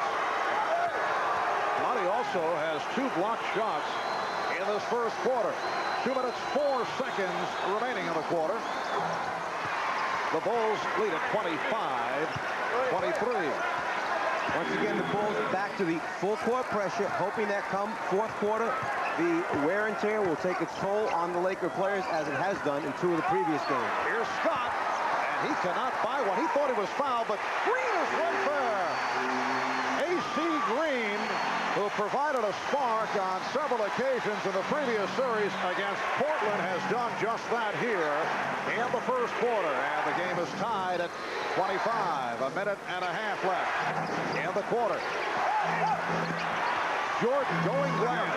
Rebounded by Worthy. Worthy last game, only 1 rebound the entire game. They need James back in there to help him out on the glass. Good play by Cartwright. He came over to cut off the passing lane. And that's one of the strong points for Chicago. When they rotate the trap, they come big, meaning they come with their arms, hands up and aggressive to get deflections, pieces of the basketball against the passing team. Shot clock is down to 5. Magic. Beautiful feed for Green. Lakers want the goaltend. A foul has been called. They will not get the bucket. It's on Pippen, his second.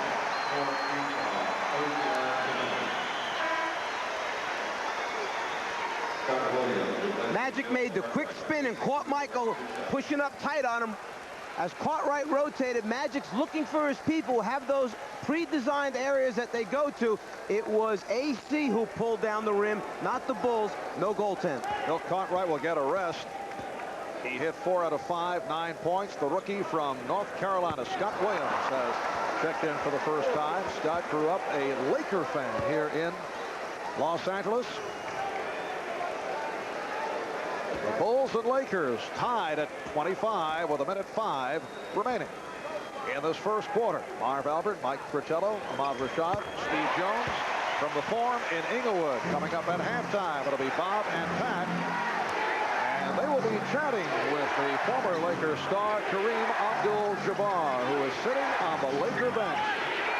Lakers by 1. Pippen.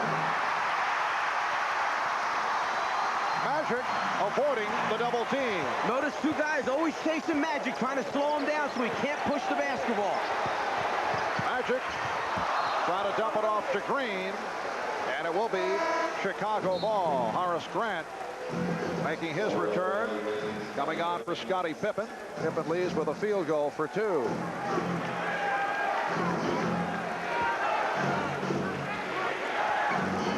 Down to 35 seconds to go.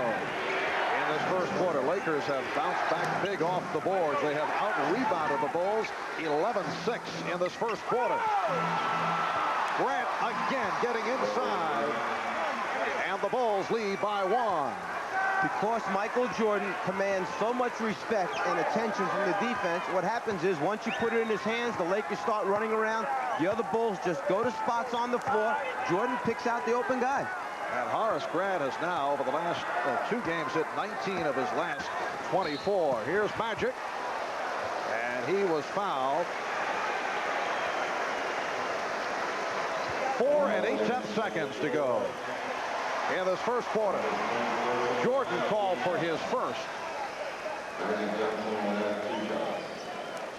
In game 3, Michael Jordan played 52 minutes. Magic Johnson, 50 minutes. Magic Johnson looking exhausted during that overtime session. Well, they rely on Magic for so much. They rely on him to run the fast break, direct the half-court offense, back his person down into the low post area, be one of the key rebounders for him. The wear and tear during the course of the game catching up. Here's the long-range fling specialist Craig Hodges checking in for the final seconds. This is their three-point attack. In this particular situation, to end quarters, they like to send Hodges and Paxson to the wings out wide, give the ball to Michael, let him push it down the middle of the floor. If he draws a double team, kick it out for the three-pointer. Lakers by 1. Jordan slipped. Time running out. He's able to dump it off to Livingston, but too late. Won't count. It's all going in for Cliff Livingston, but that one came after the horn. And the crowd responds. Vlade Divac with 11 points, leading the Laker comeback. They were down by as many as 9, but after 1, they have a 1-point advantage on the Bulls as they try to even the series at 2.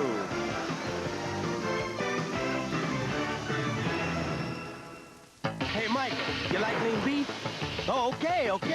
How about fresh lettuce and tomato? I'll take that as a yes. All the trimmings? All right. Let's say we put it all in a toasted sesame seed bun. McDonald's calls it the new McLean Deluxe, Michael. It's 91% fat-free, 100% delicious. Say, Michael, can we get you one? Haha, true it is. McDonald's new McLean Deluxe, the official sandwich of the NBA. It was a simpler time. A time of hope and faith in the future. Blue jeans and white t-shirts were in. And people fell in love with the Miata. A ragtop, a two-seater, a true roadster. Everyone seemed to be feeling pretty good. The Mazda Miata. It not only gives you a glimpse of the 90s, it takes you back as well.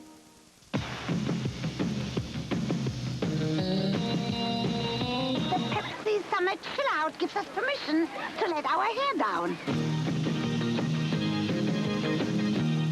What is it, chill out? I don't know, but what else am I going to do this summer? It's games, promotions, fun, and free cars.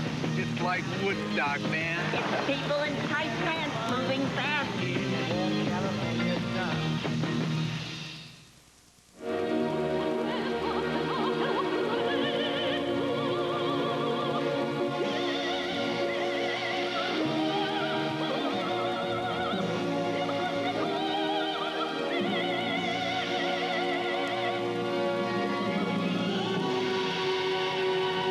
reminder. Proper maintenance with AC Delco parts can significantly reduce premature wrinkles. AC Delco. It's like buying time. The Bulls, the Lakers, Michael and Magic. The Dream Series continues. Game 5 of the NBA Finals, Wednesday night on NBC. Well, in the first quarter, the Lakers have bounced back in the rebounding department, but Byron Scott continues to struggle. 0 for 2 in the first quarter. Yesterday, we talked with Byron about his shooting difficulties. Just if you get another good look, you know you're going to bang it down. You know, that's the only thing I tell myself. The next good shot I get is going to go down. You know, I had that much confidence in my shot and myself. And, you know, like last night, when it doesn't go, just look at it the next morning and say, hey, that was one game. You know you're not going to have 2 games like that. Well, Byron Scott, who was just replaced by Terry Teagle, began the final shooting 53% in the postseason, 58% from three-point range. Had brilliant games in the Golden State and Portland series, but the Bulls have concentrated on him. He's been shut down. Plus, when he doesn't get enough shots, he loses his rhythm. Also, he's been occupied at the other end by Michael Jordan. But you know he'd love to turn it because he did not have a good playoff series a year ago. And to the fact that normally, as Hodges pulls up quickly to try and get off with a jumper from the outside, and to the fact that the Lakers normally would be able to go to Terry Teagle, put Teagle in the game. Hey, if Scott's struggling, Teagle picks up the scoring slack. But whereas Scott comes in shooting 21%, Teagle only shooting 28% against Chicago. Neither of the 2 guards producing. Horace Grant called for that foul as this second quarter gets underway, and the Lakers lead at 28-27. They close the first quarter with a 15-5 run. Perkins working on Williams. Rebounded by Grant. Has it reached the point where Byron Scott is just psyched out, coming off the 0 for 8 the other night? I'm not sure the word psyched out is the proper one, as opposed to maybe just hanging his head a little bit to the point where he's feeling sorry for himself and needs a big game to get himself going back in it mentally and obviously get the Lakers going. Grant and Divac showing the extension by hauling that one down.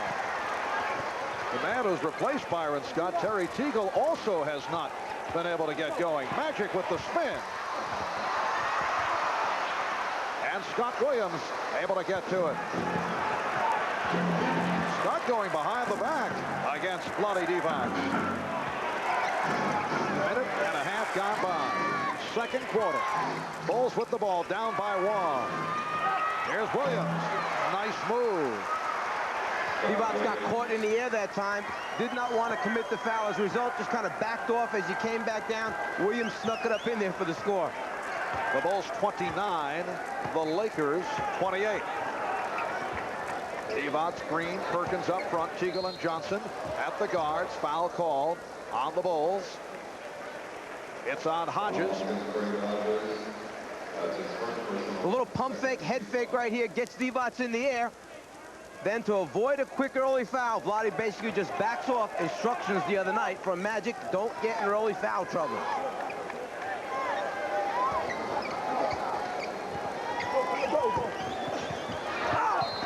And Magic was fouled.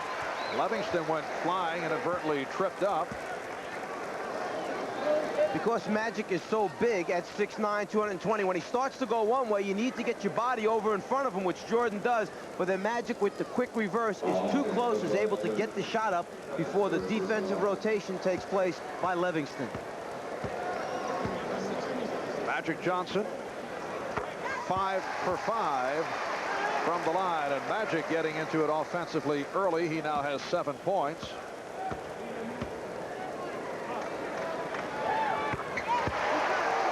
Lakers 30 and the Bulls 29. Greg Hodges now operating at the point guard position. Hodges and Jordan in the backcourt. Williams up front with Grant and Livingston. Hodges unleashes and Green rebounds.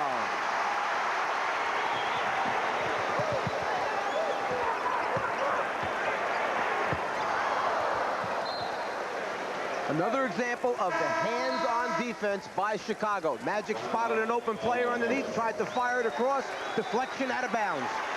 Timeout taken, 9:39 remaining in the second.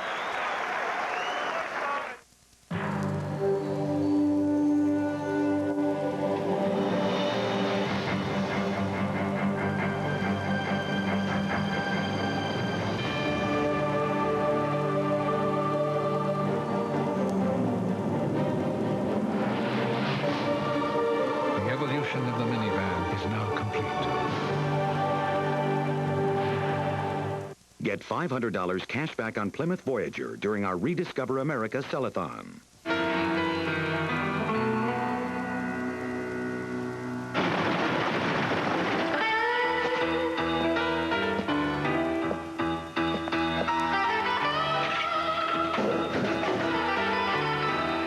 Cold filtered. Miller Genuine Draft. For those who've discovered its real draft taste, the world is a very cool place.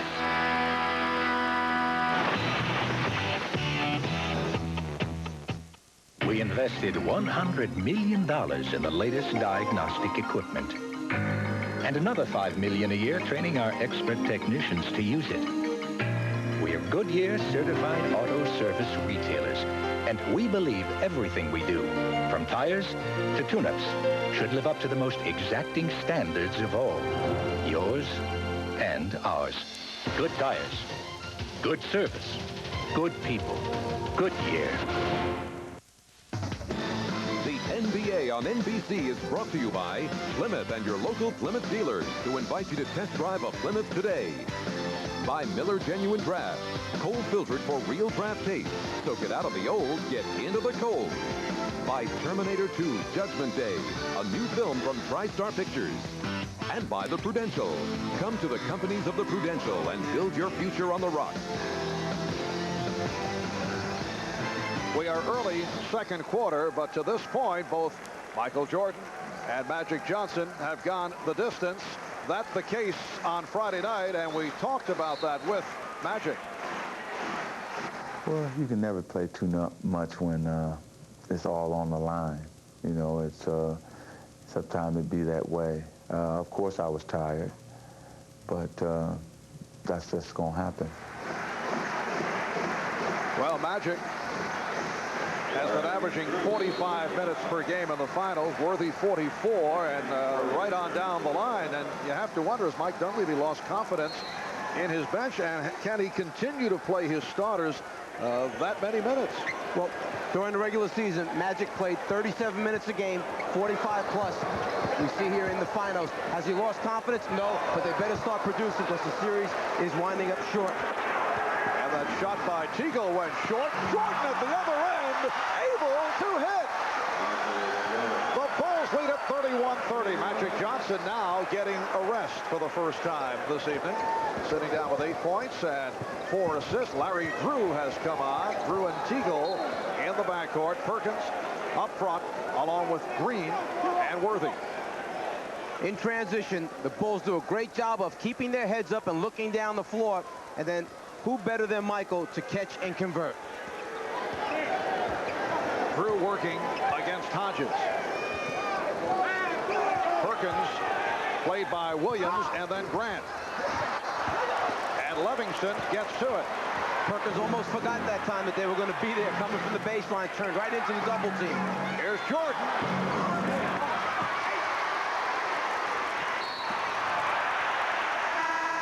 And the foul has been called as B.J. Armstrong gets set to check in.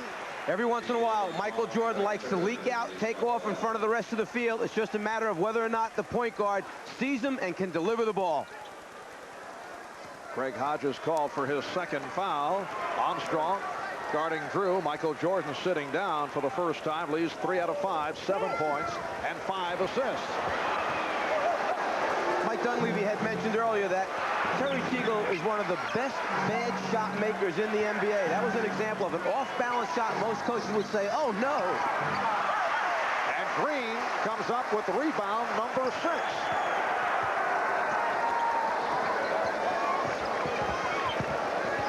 Here's Drew. Williams off the boards. Both clubs have gone cold. Pippen for Hodges. Yes. And that was just within 2-point range. So Craig Hodges with his first field goal. It's the Bulls 33 and the Lakers 30. And the last shot by Larry Drew. He's trying to help the team out. He's getting his opportunity early here. He comes in and wants to do something positive, but I'm not quite sure that's the shot Dunleavy wanted last time down. Shot clock at 4. And the foul on Williams. That will send Teagle to the free throw line. you get no room to get a decent shot off against the Chicago Bulls defense. It seems like every time you post up and turn, there's a second or third Bull running at you to challenge the shot or make you change the shot. The result, the team shooting just under 46% so far in this series versus Chicago. Terry Teagle in his 9th NBA season out of Baylor against the Golden State Warriors, his former club. Very valuable coming off the bench, averaging just under 11 per game, but he has not shot well. Signed as a free agent by the Lakers, connected on only 44%. Did come on strong at the end of the season as the Lakers finished strong, winning 11 of the last 14 games. Here's Armstrong. And B.J. Armstrong has given the Bulls a 35-32 lead. A.C. Green went to the left hand and then rebounds and had it knocked away. Hodges with the opening. Yes. Craig Hodges, known for his streak shooting, able to bury that shot from the tough angle. He's playing with a tremendous amount of confidence right now. He feels it. It's coming out of his hand quickly. Phil Jackson has really encouraged him to open up the game for them from the outside. And Craig Hodges has one of the quicker releases in the NBA. Here it is. He fires and he hits, leading to the Laker timeout. So, do you call yourself Mary Lou or Lou? Yes. Do you wear spandex all the time, or is it a Tuesday thing? Yes. I see you're drinking America's favorite light beer, too. Now, is that because of the great Pilsner taste, or because it's less filling? So you can keep on wearing that, incredible. Yes. So what'll it be? Is Miller Lite America's favorite because it's less filling or tastes great? Yes. Do you ever say no? Yes. Dodge Shadow America and Plymouth Sundance America not only have a more powerful engine and more room than the Honda Civic, they're the lowest priced cars in the world with an airbag. And now, there's a low monthly price for first-time buyers and additional factory-to-dealer incentives that could save you even more. At about $4.50 a day, that's less than you spend on lunch. Maybe it's time you rediscovered American values you can really sink your teeth into.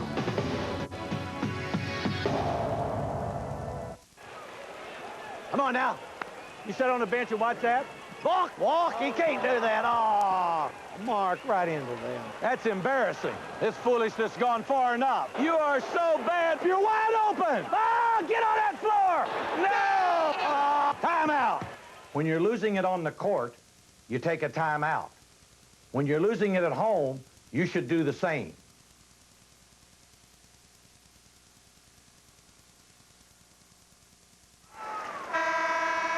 Well, 6 years ago to the day, Kareem Abdul-Jabbar passed Jerry West as the all-time leading scorer in playoff history. Not only did Kareem pass West in this series, he won the MVP of the finals as he led the Lakers past Boston in 6 games. And Kareem on the Laker bench for today's game, 6-time most valuable player, member of 6 world championship teams. And he will be chatting with Bob and Pat at halftime. The Lakers trailing the Bulls 37-32 since Magic Johnson sat down Chicago on an 8-2 run. In transition for the Lakers, 0 points off the fast break. And Magic Johnson is back. Brief rest for Magic. Michael Jordan also getting a very brief respite. Shot clock at 4. Perkins. Scott Williams has played him well. Here's Perkins on the recovery, and he was hit. Williams with his second.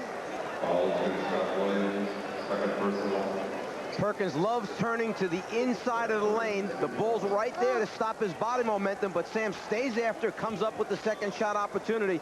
One of the problems right now is only 1 or 2 players at a time on the glass for the Lakers. The rest are spread out on the perimeter looking for the spot-up shots. Well, the Lakers spending the time at the line in this first half. They're trailing by 4. Bill Cartwright got off to the good start, replacing Scott Williams, who once again did a solid job. Sam Perkins, the MVP of the Final Four in 1983 as North Carolina won the NCAA championship. Teammate of Michael Jordan, James Worthy. 6:20 remaining in this first half. Marv Albert, Mike Fratello, Ahmad Rashad, Steve Jones from the Forum in Inglewood. It's game number 4 of the best of 7. Shot clock running down on the Bulls. Jordan gets it off, and Michael Jordan now has 9 points, despite the jammed toe, and you can see he's a bit on the gimpy side. 18 field goals for Chicago, only 11 for Los Angeles. Very similar to the first game, where Chicago had 8 more field goals. Divac getting the good position. He has 13 points. Lakers were 0 for 9 from the field prior to the shot by Divac. Bulls lead at 39-35. Jordan around Divac. Tremendous ball movement by Chicago. They really trust each other, believe in each other. They know where they're supposed to be on the floor and take advantage of it. Here's Worthy. Pippen got a piece of it. Divac to the reverse. The Bulls by 4. Byron Scott back on Michael Jordan. Deflected out by the Lakers. After a complete swing rotation of the basketball, they wind up with Divac trying to move out on Jordan. Just a mismatch there. No way Vlade can guard him off the dribble. This is all a result of the Bulls' offense and ball movement getting it to the weak side to take advantage of that situation. Jordan off the dribble versus the center from the opposition. John Paxson returning, replacing Craig Hodges. Pippen. The Lakers missed timing off the battle, off the glass, and it cost. Bulls now lead 43-37. Perkins.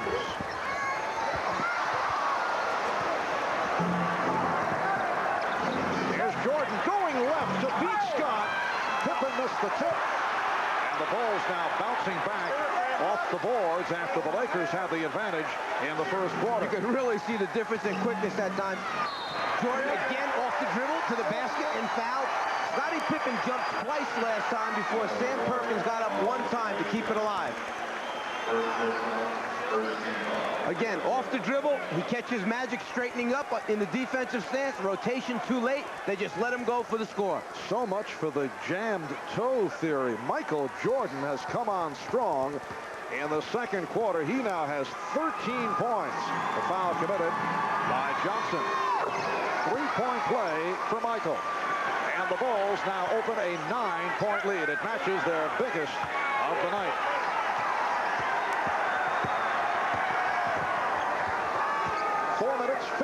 Seconds remaining in the first half. Divac being played by Pippen.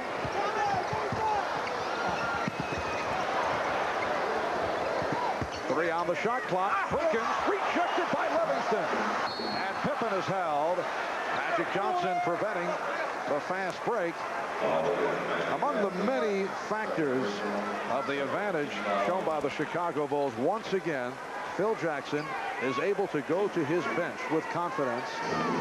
The Lakers getting zippo from their bench. But here's Jackson able to go to Scott Williams, who played well. Livingston is still on the floor.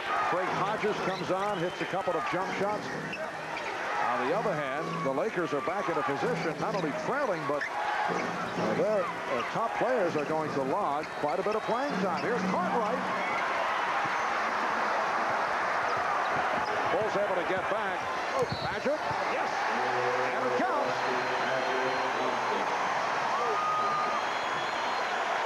As Magic got right around the foul line area, he was almost going to reverse dribble and pull it back right about here, but he knew that Pippen guessed right, so he kept it going the same direction. Converts, has an opportunity for the three-point play. Scottie Pippen called for the foul. That's his third. Horace Grant returning. Bill Cartwright sitting down. Pippen was headed off. And now he will depart. Will Perdue will come on. It's not like, I'm sorry, it's not like you're going to be able to beat Chicago with just 3 people producing. Right now, Perkins only 1 point, Byron Scott yet to score.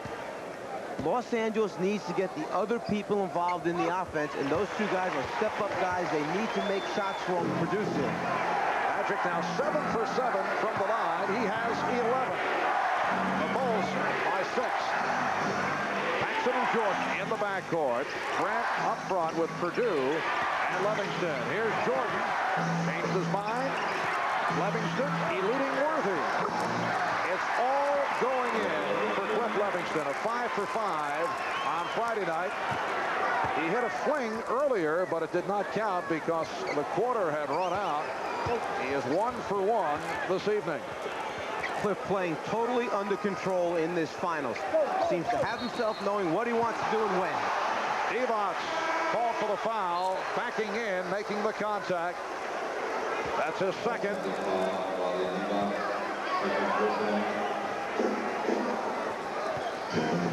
Vlade trying to hold off Grant on his back. Grant smaller, doesn't weigh quite as much, just kind of backs up in the act of it. I would say that that really wasn't what we would call a crushing post move that time by Vlade, but the offensive foul is called. Just under 3 minutes remaining in the second. Jordan. Livingston. Yes. Cliff Livingston extending to a 10-point Chicago lead. Livingston, one of the best at all those junk baskets we call them. Just hustle and effort wind up getting him good high percentage shots. Magic on the recovery. Very offensive-minded Magic Johnson, who now has 13 points. The Bulls 50, the Lakers 42 with 2:20 remaining in this first half. Cartwright. And Worthy able to snatch it.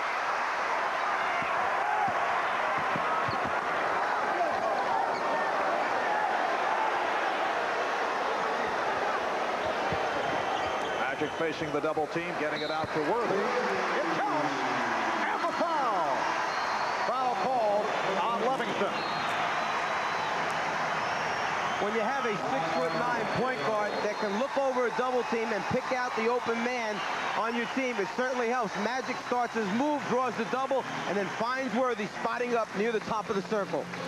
The Bulls take a timeout with 2:01 remaining in the first half. The Dodge Spirit, the Plymouth Acclaim. Last year in consumer comparisons, 83 out of 100 people preferred the Acclaim and Spirit to Honda Accord. Both have a longer powertrain warranty than Honda, more interior room, and a driver's airbag. So what are you waiting for? A deal? All right. We're offering savings and incentives up to $2,250. Rediscover the great American family car values. Roger Ebert calls Boys in the Hood a tremendously life-affirming story, a film of enormous relevance and impact. Trey wanted to work his way up. You like Mr. GQ Smooth now. Ricky was looking for a better life. I want to do something with my life, all right? I want to be somebody. Doughboy was living by the laws of the street. We got a problem here? We got a problem? Can we have one night where there ain't no fight, nobody gets shot? It's hard to be a saint in South Central L.A. I survived in South Central. Number one, pictures of a gun, and then South Central. That's how you survive. It's only the first verse of the funk. Stop my boy Cuban slinging his gangster, homie. Yo, I'ma lift my hand, tilt you the back, and strap with a gat and ready to cap. Hey, yo, Q, watch out, Boys in the Hood. Rated R. Coming July 12th to a theater near you. A showcase of America's top Olympic hopefuls on the golden path to Barcelona. National champion Kim Zmeskal defends her title against America's best at our nation's premier gymnastics event, the U.S. Championships. Plus, the U.S. Track and Field Championships, next Saturday on NBC. Once again, Cliff Livingston of the Bulls has been a factor off the bench. He did not do much during the regular season, but starting with the series against Detroit, he has come on strong, a subject we discussed with Cliff.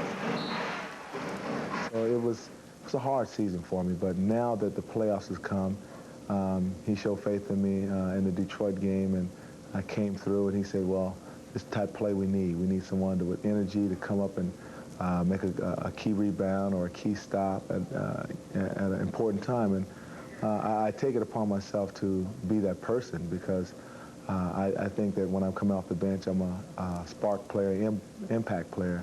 And when I get out there, I'm going to let everybody know that I'm on the floor at that time. So Cliff able to overcome his days in Atlanta with the czar of the telestrator and come up big here in the finals. Yes. I kind of thought his career blossomed when he got to Atlanta. Cliff didn't mention that to us yesterday. Did not seem to make that point. We're just under 2 minutes remaining in the first half, and the Bulls lead the Lakers by 6. Grant played well. Here's Livingston. Heard the 24-second buzzer go up. Cliff getting a little crazy now. Now, in fairness to Cliff, there were only 2 seconds left on the 24-second clock. He had to get it up there, give him a chance to score. Evots, nice fake, and rebounded by Livingston. Minute 15 remaining, first half. A rare turnover committed by the Bulls. And they know each other so well that when Jordan elevated near the foul line, he just knew that Paxson was going to be in the left corner. Paxson just did not have the opportunity to get there to pass long out of bounds. In fact, that's the first turnover committed by Chicago. Grant jumping out. Evots takes advantage of the mismatch, but got bottled up. Good defensive recovery by the Bulls. Jordan with the pull-up. And Scott gets to it with 40 seconds to go in the first half.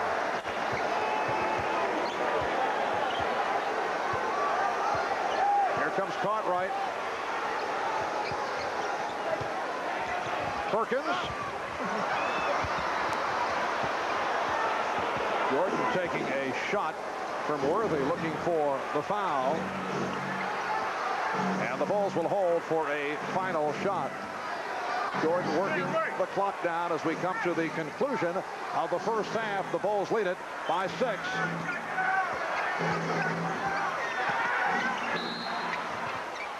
And we get the whistle. Hugh Evans with the call against Scott.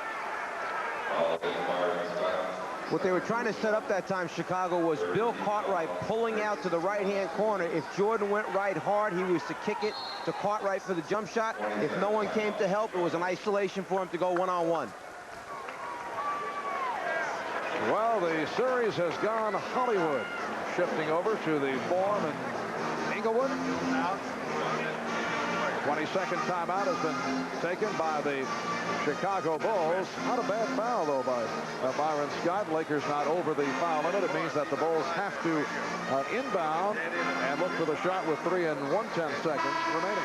Yeah, and with just over 3 seconds remaining, it's plenty of time to get a catch, one more pass and a shot, or a catch off the dribble, and then a good shot, and perhaps the opportunity to go to the foul line.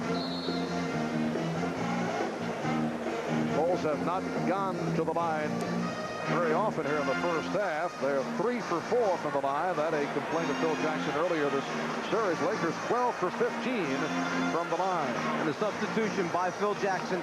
He brings out his 3-point bombing crew right now. Hodges in the game, Paxson in the game.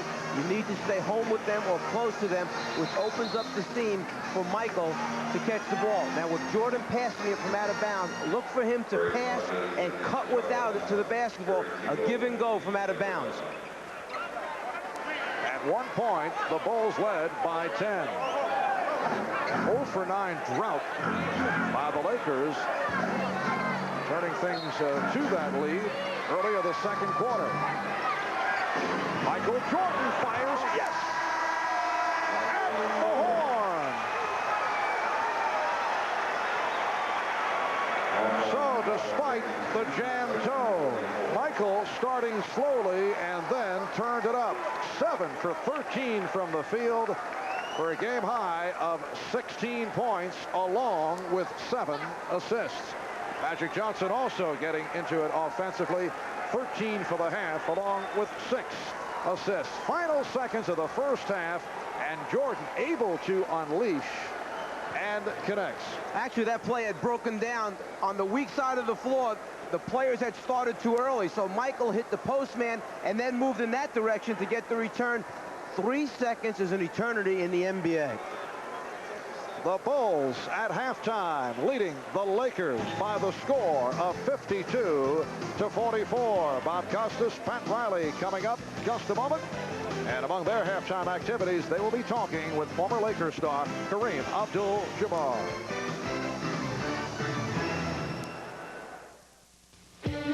We know how hard you work. We'll work that hard for you. We believe in putting people first in everything we do. Every time we fly, every mile of sky, everything we do. USA, USA begins with you. You're cheating hard. Back in the 80s, America seemed obsessed with things from other places. But recently, America took a hard look in the mirror and began to return to simpler values. Maybe that's why last year, over 380,000 import owners rediscovered America and Chrysler. Because sometimes you have to try exotic dishes to appreciate just how good home cooking is. Chrysler would like to say, welcome back.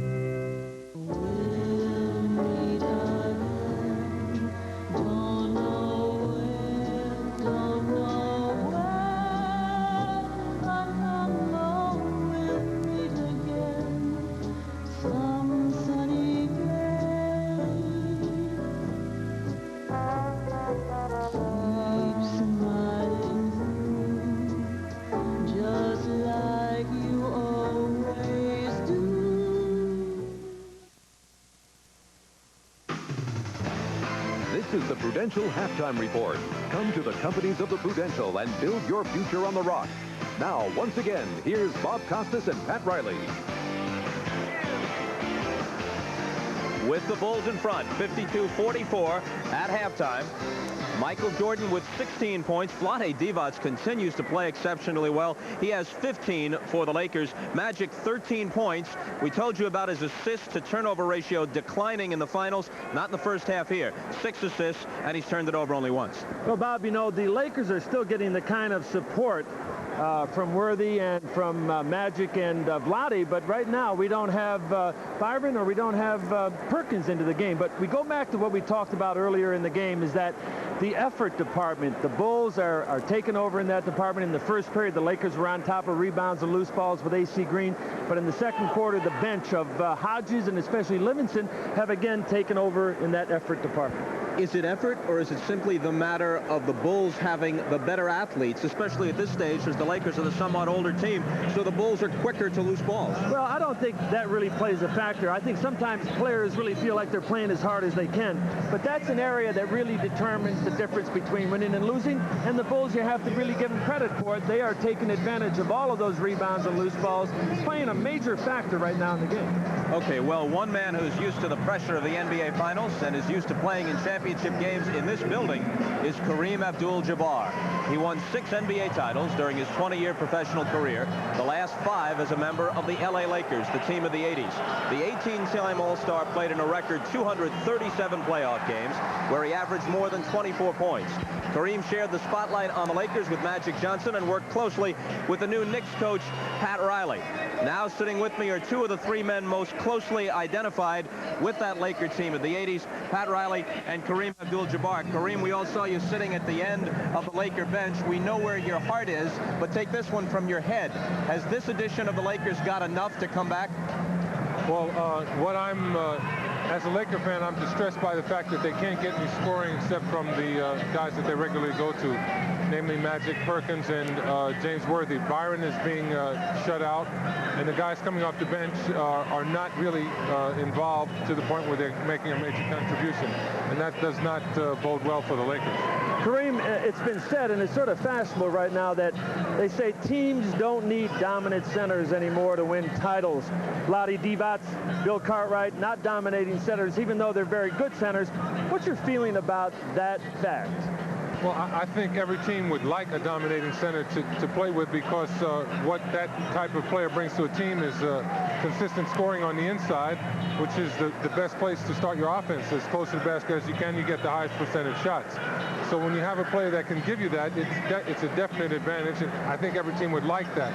But when you can't get it, you can't get it. You just have to wait for the right individual to come along. How about your own involvement in the early development as an NBA player of Vlade Divac? Vladdy's problem had to do with the fact that he played European ball where they play a zone, and defensively all they do, they come down, they stand with their arms in the air, and really don't know the physical jostling that you have to constantly maintain in order to keep someone off the offensive boards. And he got manhandled a lot earlier. I think he's learned a little bit about that, but he's still not at the level that you would like. He still plays more like a forward than a regular NBA center. The other night, he came to Magic after making what he thought was the game-winning shot, came right to him for the hug, and a lot of people thought back to Magic's first regular season game as a Laker when you were somewhat surprised to wind up in his embrace. Did that bring back the same memory for you? Well, in that game, I'd made the shot and the game was over. That was the big difference. That game wasn't over, and as Lawrence Berra said, it ain't over till it's all over, and that one ended up kind of sour for the Lakers. It's not over for us and Kareem just yet. We'll continue our conversation with him right after this commercial break as we continue at halftime.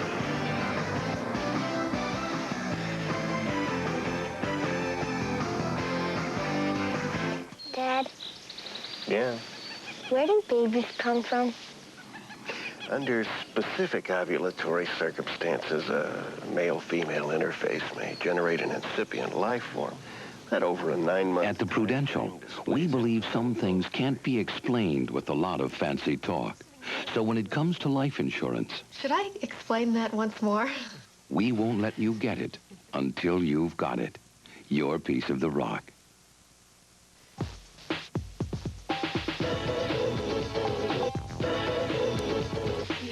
I think that's the best move I've ever made, is to stay in school and really pay attention and focus on the things that you need to get done in high school. I think if kids want to get a quality education, it's there, and it's there for your benefit. I think you should really capitalize on that opportunity. Stay in school. It's your best move. A message furnished by Ronald McDonald Children's Charities, the NBA, and its players. You know, Cap, this is a pretty good place to play. Been here a long time, and if you take a look at all these banners up here, 6 championship banners, and of course the number 33 that hangs there, of all those titles and all the years you played here in Los Angeles, is there one moment or one special flag that's hanging here that you remember the most? Well, you know, the one for me is going to be 85, 84-85, when we finally beat the Green Gremlin to death and sent him out to float in Boston Harbor. That was nice. The competition, and you know, a man who played the game for 20 years and was in the middle of it, being challenged every single night. Men flourish sometimes with that competition. I don't know if you have the same kind of competition anymore outside of the game, but what are you replacing that kind of competition with right now? That's been a very difficult aspect for me. Fortunately, you know, I have some children that I have to spend some time with, and that has absorbed my time. But you don't encounter a challenge like that personally, or you don't get the public acceptance of your skills in the way that you do in professional sports. It's a very difficult thing to leave. You know, this winter I spent where I didn't have a book tour or something else to do. It's a very tough winter for me. I, you know, spent a number of days doing laps around the walls in my bedroom there. When was the last skyhook you put up? Oh, I just came back from a tour of Saudi Arabia. We visited some of the troops and played a couple of games in the kingdom there and had a good time. I played 7 games, nothing serious, just goofing off, but it was fun. Kareem, great to see you. Our thanks to you. And we come back with Pat Riley's look at NBA trends for the 90s right after this.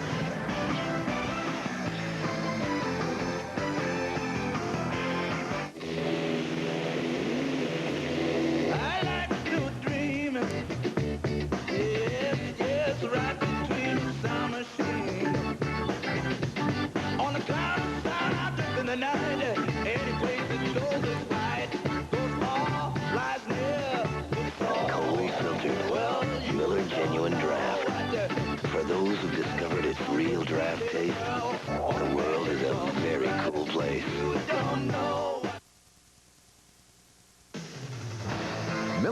Genuine Draft presents Pat Riley's NBA Trends of the 90s.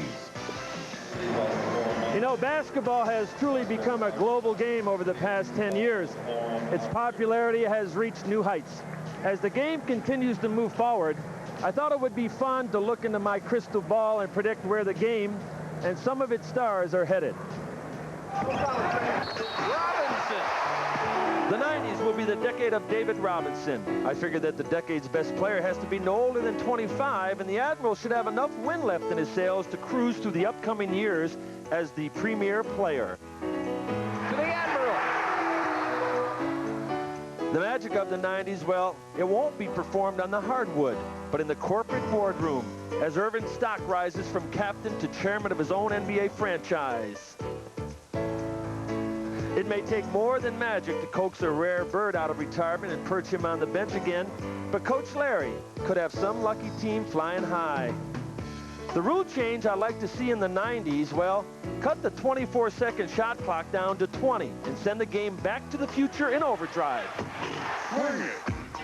Why? Because I believe the offensive trend of the decade will be a high-octane running style, reminiscent of the fast-breaking Celtics and Lakers of the 80s. Flow time will be history in no time as teams rev up for the go-go 90s. Defensively, look for more half-court traps and presses to turn up the heat as Pressure D dominates the decade. Here's the trap. Dumar's in trouble. Who's my team of the 90s? Do I ride with the Spurs? Am I fired up about the Blazers? Am I bullish on the Bulls? No. The team of the decade will be an off-Broadway hit playing in one of the NBA's most storied theaters, Madison Square Garden. Well, at least they'll be my team of the 90s. Well, Kareem, that's your hometown. You think it can happen? They're always hoping for it back in the Big Apple. They got some work to do, though. Thank you. If I could bring Cap back, I think we'd be right there. Extreme vote of confidence. Back to Marv Albert and Mike Fratello for the call in the second half, right after this.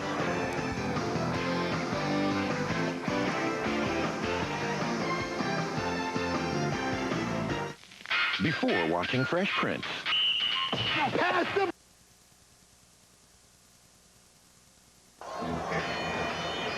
The time is now. The moment has come. You killed your brothers. The world is waiting. You're the weakest of all friends. This is my fight. Kickboxer 2. This time, he's not taking any prisoners. Kickboxer 2, rated R. Starts Friday, June 14th at a theater near you. There's something out there. It started in the streets, and nothing's gonna stop it. Serious shoes made for a serious surface. Blacktop, and Foot Locker's got him in a big way. The new Blacktop series from Reebok. The first shoes built for the outside game. At Foot Locker, where it all begins. Hit the music. Yo, from our home studio, it's Mickey D's Deals. With a serious deal on hot, delicious hamburgers and cheeseburgers. Peep this. From now on, a regular hamburger is 59 cents. Cheeseburgers, 69 cents. Is McDonald's for real? Straight up. Hamburgers are 59 cents, cheeseburgers 69 cents. These Mickey D's prices are incredibly low. Yo, that's why they call it Mickey D's Deals. Word.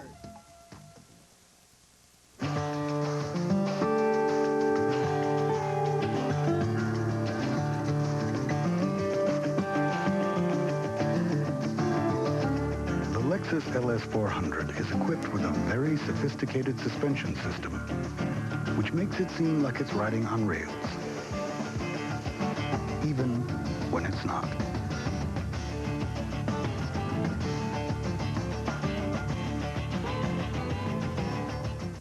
The Bulls post-game show, a Channel 5 sports special after the game. Lakers 44. Mike, have the Lakers corrected any of the problems from the last two games?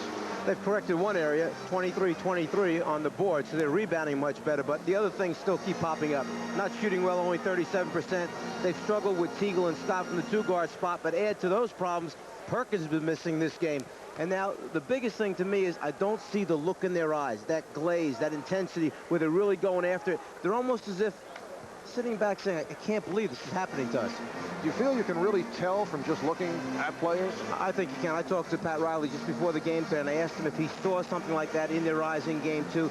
Pat said he saw it. I see it as well once again today. Of course, I know you've been psychic for a long time, so I can understand that point. When we come back, we'll hear from Mike Dunleavy. We'll be back right after these messages. Escort owners talk about the new Ford Escort. It's a whole new car. The only thing that didn't change is the Ford emblem. Yeah, there is a night and day difference from the old Escort.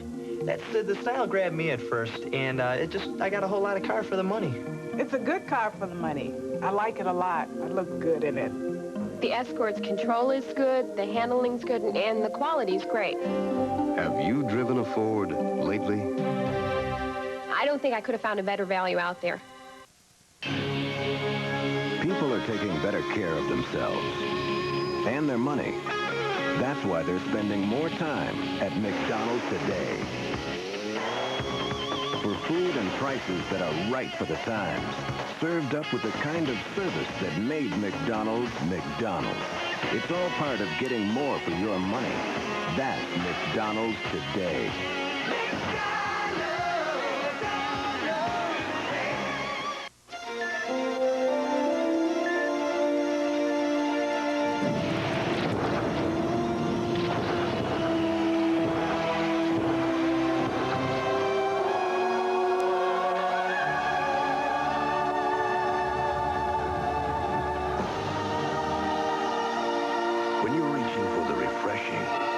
one-of-a-kind taste that's out of this world. You can't beat the real thing.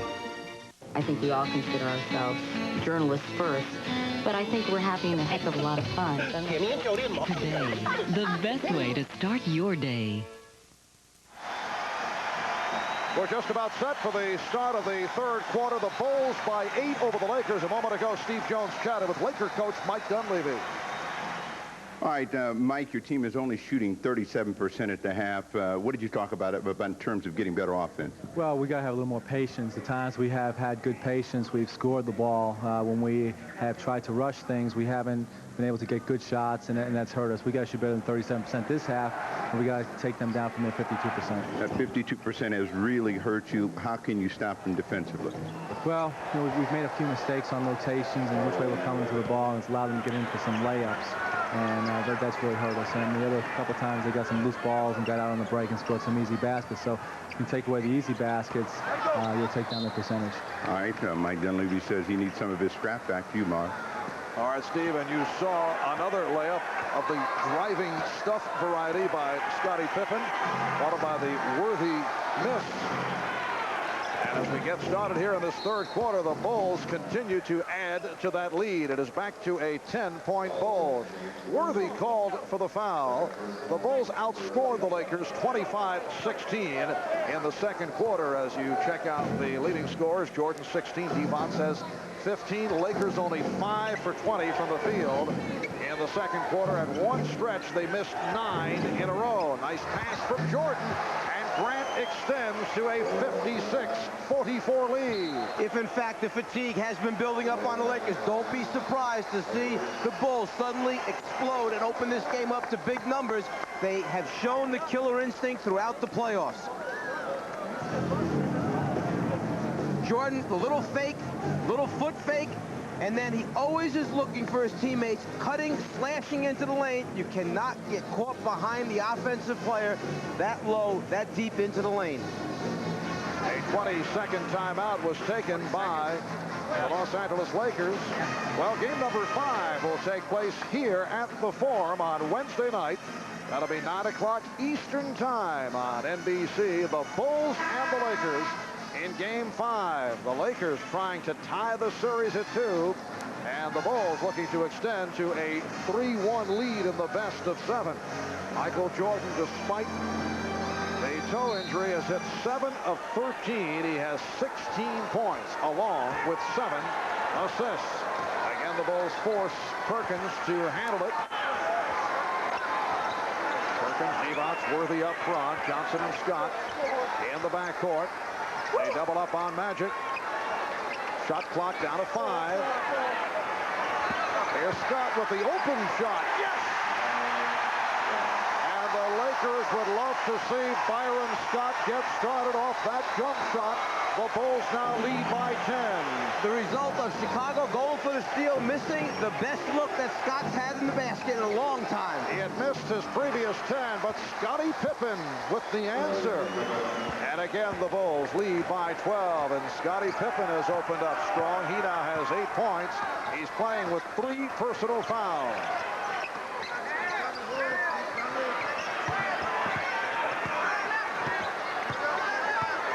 Perkins backing Grant. Shot clock at 2. Magic Johnson going to the hook. The Bulls by 10 with 2 minutes gone by in the third.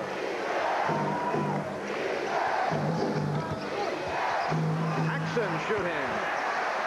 John Paxson has hit 3 out of 4. The execution of the half-court offense by Chicago is something to behold. A little flash high post that time, backdoor, and then kick off to the spot-up man for the shot. Worthy is now 5 for 12. Perkins 0 for 7.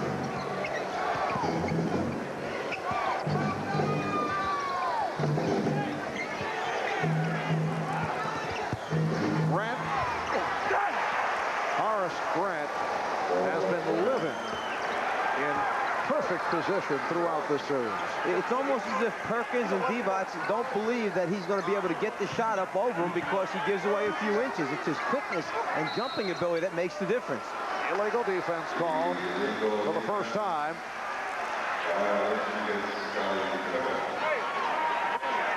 So that is the warning. The next one would result in a technical foul. Byron Scott with his first field goal in 115 minutes. 23 seconds. He was 0 for 8 in game 3. He had missed his first 2 attempts today. Crowd getting a little restless with the Lakers as Perkins goes to the spin. And finally able to connect. Sam Perkins missed his first 7. 62-50 Chicago.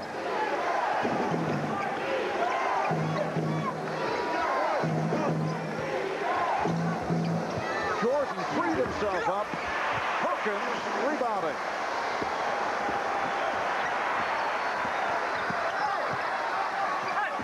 Worthy.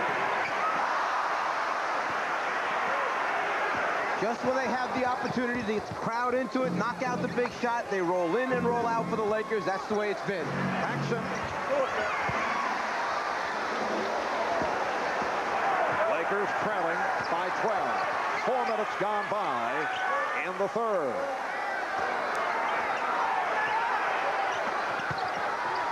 Perkins. Well, the Lakers continue to have their shooting problems. Grant again. Beautiful lead on the hop thrown by Pippen. And Mike Dunleavy will talk it over. Timeout taken. 7:42 remaining in the third quarter.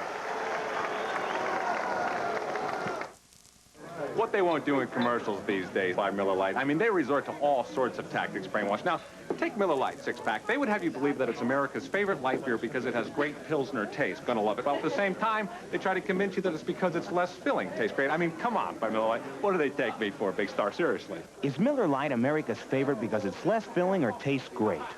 Yes. Hi, your place. Would you like to join me for a light? Your treat. It's on me. Okay, but it's my treat. Oh, great. Okay. The field was crowded, but people knew what they wanted. In a few short months, Explorer passed all the rest.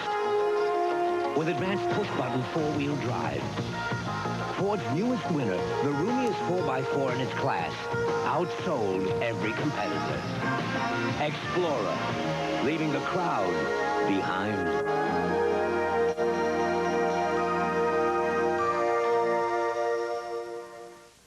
I'm on my way. Boy, Boise? When your travel plans suddenly change, You gotta help me. I checked my case to Boston, now they want me in Boise. it's good to know Delta's got a team like Compass Walt, I need a recheck fast. to Price, Large sample case? to Morris, number 4479. to Elders. I got it. Great job, Walt. No problem, Mr. DePrima. Thanks. DePrima, Mr. Michael DePrima, please call your office. Walt? About that bag.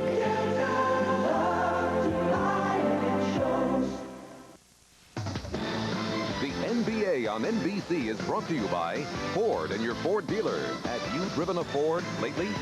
By IBM. How are you going to do it? PS Do It. By AT&T, the right choice. And by Miller Lite.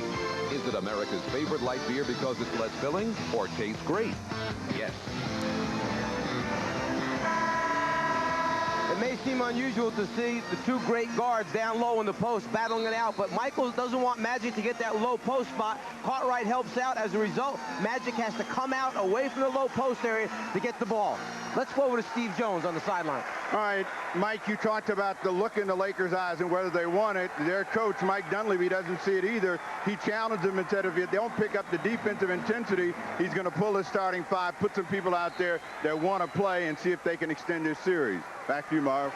All right, Steve. Interesting words from Mike Dunleavy. Well, you get to a point where you see in the players, you get to feel that the zip, okay, the fight isn't there. You have to turn to someone else to pick up the level of play. 9 on the shot clock.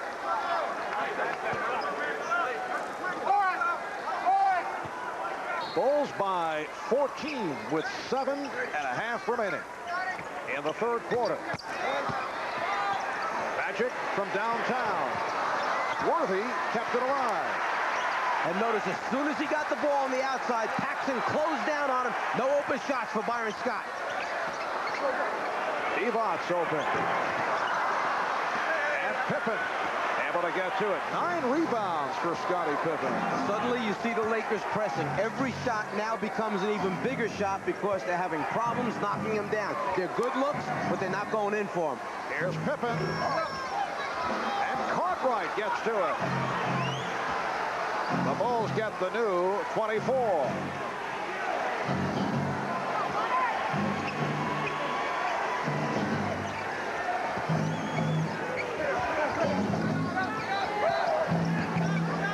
Pippen lost it. Good play by Scott.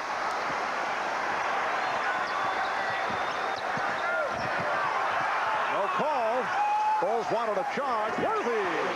Phil Jackson jumping up along with assistant coaches Jim Clemens and Johnny Bach, very upset. Wanted the offensive foul, and it results in a Laker basket. Very easily could have been an offensive foul on Magic. Bulls lead it by 12. Jordan able to recover. Paxson open. Michael Jordan knows where Paxson is going to be each time down the floor. He makes a living off those spot-up jumpers. Oh, Grant rejecting Divac, and here comes Jordan, and he's grabbed by Johnson. Another example of the loose ball and who gets to it first, Chicago.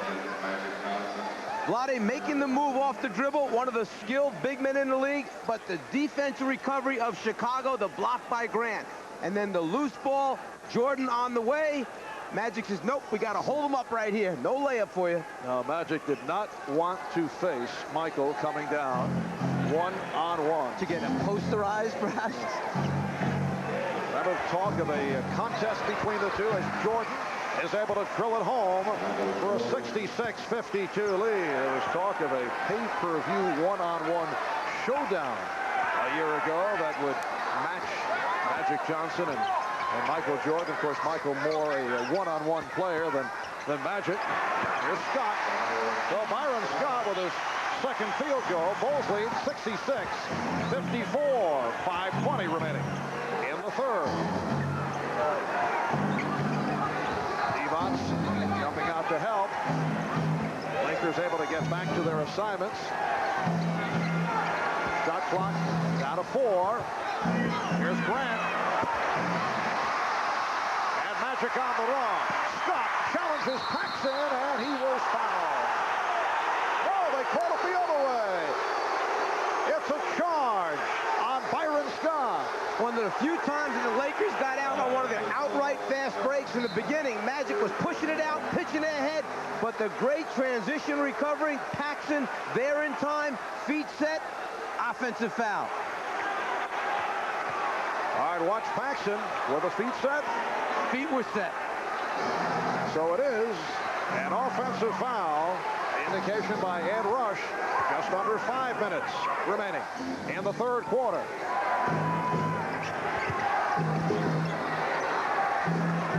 Paxson from deep. John Paxson in game 2 hit 8 of 8 from the field. Opened up game 3 hitting his first 2. And thus far tonight 4 for 7 for 9 points. Laker ball with 18 on the 24. Every time Jordan elevates, he just looks to the furthest point away from him and finds Paxson spotting up for the open shot. Unusual team, Chicago, whereas Jordan, the leading scorer in the league, and Pippen have the most assists for them in the playoffs. Worthy. He's been off here in the third quarter. Overall, 6 for 15. While Perkins only 1 for 9. We approach 4 minutes remaining in the third. Grant rejected by Divac. 1 on the shot clock. Paxson. And back come the Lakers. And you can tell that Worthy is really struggling in the foot race with Pippen. Pippen to the ball first. Magic.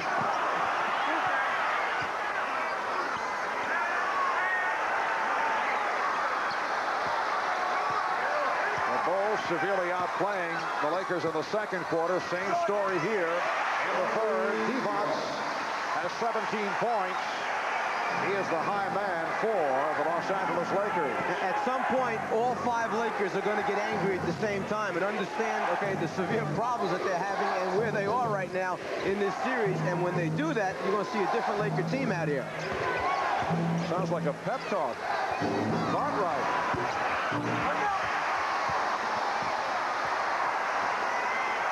It is a 12-point Chicago lead as we go under 3 minutes remaining in the third. The Bulls hoping to make it a 3-1 advantage in the series. Lakers try to tie it at 2, and Pippen comes up with the block, and the foul called on the Lakers. 6 block shots for Chicago. The frustration in James Worthy. About 2 minutes ago, he turned down a 16-foot jumper. He couldn't get away that time. Divac with the reject, helping to save some easy scores for the Lakers. And the foul was called on Divac. Back after this timeout.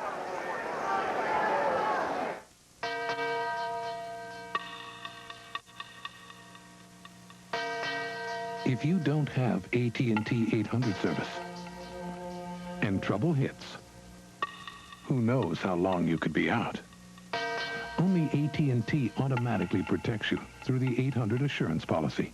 With AT&T, you would be guaranteed back in touch in 30 minutes or less. With anyone else? Who knows?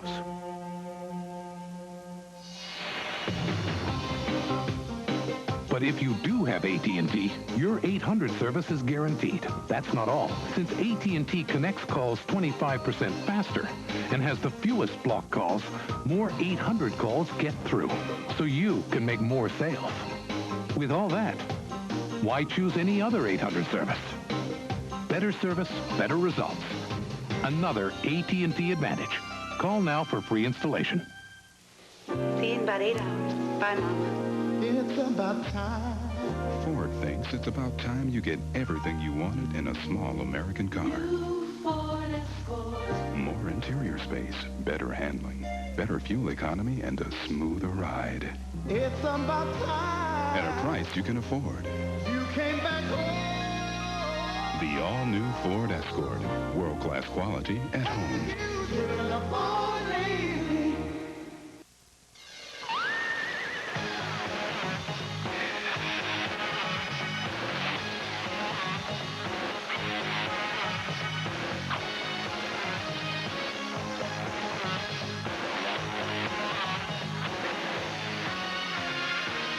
Now you cut your thirst, and still keep your edge. With Sharp from Miller, the breakthrough non-alcoholic brew with real beer taste. As we check out the crowd, Al Davis paying no attention at all to Dick Versailles.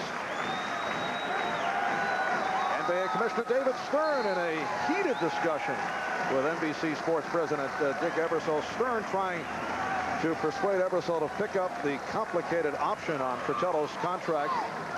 The major problem, the czar, has been a nuisance with the crew. We have had a near mutiny here. Just checking the crowd. We'll be doing this from time to time. 2 minutes, 49 seconds. Remaining in the third. James Worthy sitting down. Had a poor shooting third quarter. 6 for 15 overall. The Bulls with a 12-point lead. Jordan to the fadeaway. Oh, he hit the back of the rim as he saw Divac approaching. There's nothing you can do with him. He's absolutely ridiculous when he gets into these type of modes where everything is going in for him. His fades, his drives. And the Lakers having huge problems now. Byron Scott called for the foul. You saw the poor shooting by the LA Lakers. They have died since midway through the second quarter. Jordan on the fade because he knows Divac is coming after him here, so he has to get it up higher over the top of the big man. I'll just back up a little bit and say goodbye as I knock it out. We have been dealing with the poor shooting by the Lakers, and there's a pretty good reason for it. As you discussed right at the top, the Chicago Bulls defensively have been just magnificent. That's the case right throughout the regular season. They stepped it up in the playoffs. Divac, nice look for Siegel. And the Bulls lead at 70-58. Couple defensive stops, steals, block shots. The crowd will come alive. They'll get their break going. They'll get them back in the game. That's what the Lakers need. Caught right. Grant with the tip. Perkins with the back tap. And the Bulls maintain possession. And this has been the story throughout the series for the Lakers. They just can't come up with the ball when they need it most. Jordan. He beat Siegel off the dribble and then was able to spin Divac. AC Green has just checked back in. He is now 1 for 5. The Bulls have a 14-point lead. Michael Jordan with 22 points despite the toe injury. Here's Jordan. Well, he changed the shot as he was flying toward the glass. Jordan turning the corner, down the lane. He has those long strides and the ultimate in concentration, anticipating Divac to step up, but he never came. This time, with his patented baseline move, the ability to hang is what makes the difference for Michael. Foul committed by Perkins. He has 3. Jordan 2 for 2 from the line. Michael Jordan averaging better than 31 per game in the playoffs. Led the NBA in scoring for the 5th straight season. And he shot a career high 54%.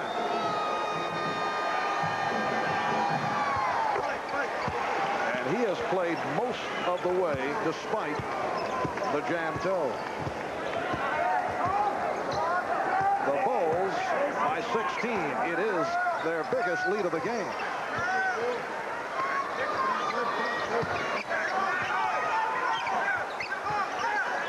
Divac met on the mismatch by Paxson. Then he and Livingston have some words. Frustration taking place right now. Divac, just a foul on Cliff Livingston. Not going to give up a layup. Divac reacts. Frustration has set in with the Lakers. Cliff sending the message that it was an inadvertent hit, and Divac did accept the apology. Foul called on Paxson. It is a non-shooting foul. 35 seconds remaining in the third.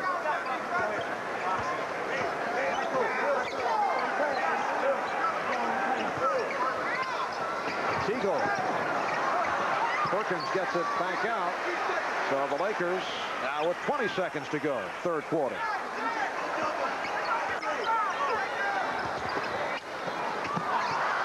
Divac saved that pass. Perkins had the three-point attempt blocked. 5 seconds to go in the quarter. Jordan checking the clock. Jordan shooting. After 3, the Bulls by 16 over the Lakers. We'll be back after these messages and a word from your local station.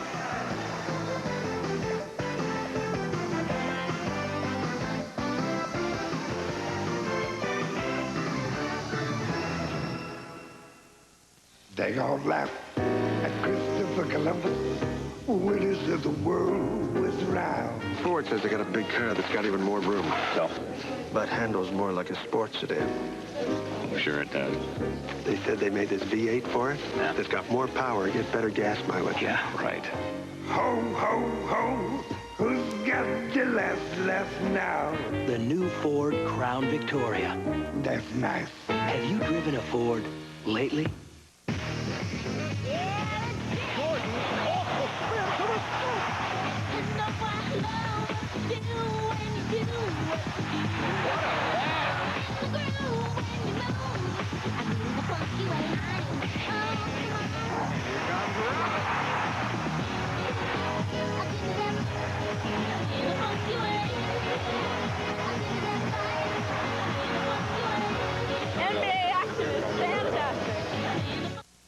This is the NBC Television Network.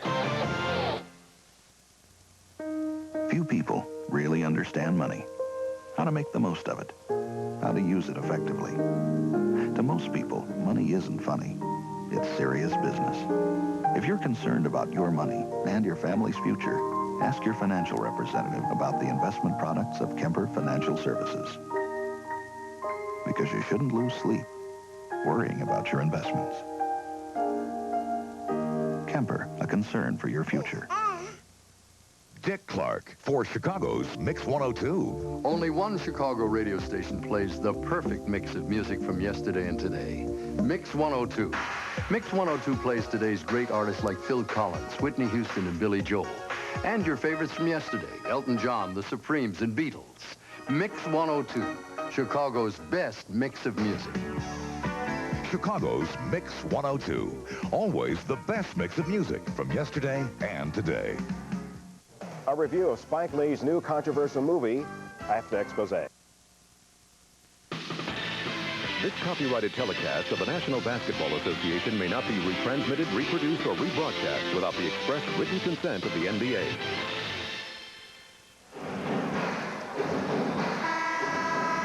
We are heading to the fourth quarter at the Forum in Inglewood. The Lakers with 16 points in the second, only 14 in the third, and they are now trailing 74-58. Well, James Worthy, who did bounce back from that swollen ankle, the ankle injury suffered against the Portland Trailblazers, headed back to the locker room, and we are set for a report on the severity of that injury. Let's go to Steve Jones. Well, the injury for James Worthy is worsening. Every time he goes up and down on it, he's jamming it a little bit more, so he can't take it mentally. They're trying to retape it now. They're giving some electric stimulation, and hopefully that will at least aid him, and he'll be able to come back in the game, but it doesn't look good for Worthy or the Lakers right now. All right, Steve. Worthy suffering a sprained left ankle in Game 5 in Portland and has been favoring it. Magic Johnson opening up the fourth quarter. The crowd urging the Lakers on. They now trail 74-60. The Lakers 7 for 21. Dreadful shooting in the third. They were only 5 for 20 in the second. While the Bulls have shot well. Divac got a piece of it. Dick Pavetta with the loose ball foul against Chicago. It's on Scott Williams, who had just checked back in. Lakers with Magic Johnson and Terry Teagle at the guards. A.C. Green, Roddy Divac, Sam Perkins up front. Here's Teagle. Divac. It's a 12-point Chicago lead. Greg Hodges back, and Michael Jordan in the backcourt. Scottie Pippen, Cliff Levingston, and Scott Williams up front. Levingston played by Divac. Pippen lost it. Tigo with the steal.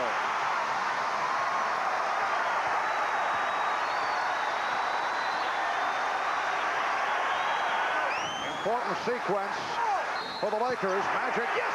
There it goes!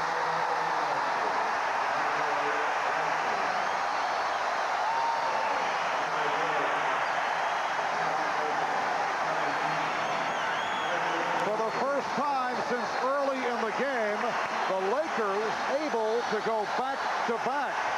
And now, Magic to the line off this move. No one wants to win more than Magic Johnson. He's frustrated right now. He knows he needs to pick it up.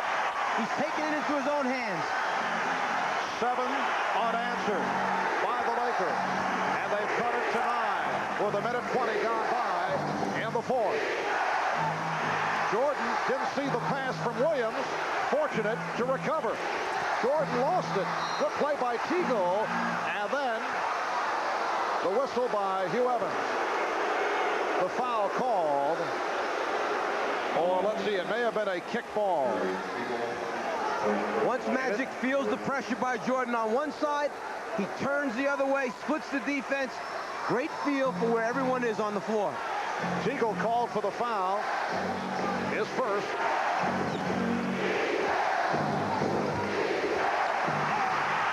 Another Chicago turnover.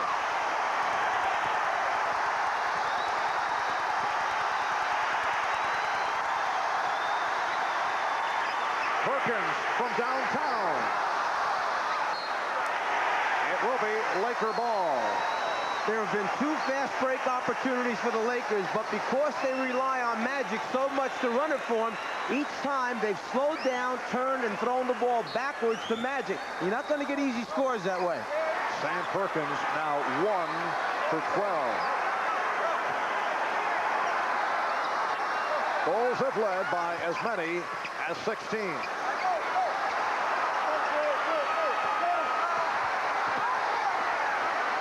Shot clock at 5.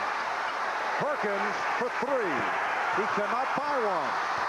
Make it 1 for 13 for Sam Perkins. Has changed his shot completely now. He's on the run before he releases the basketball. Hodges. Perkins stepping out, looking for the reject. Beautiful soft touch by Craig Hodges. And the Bulls lead 76-65.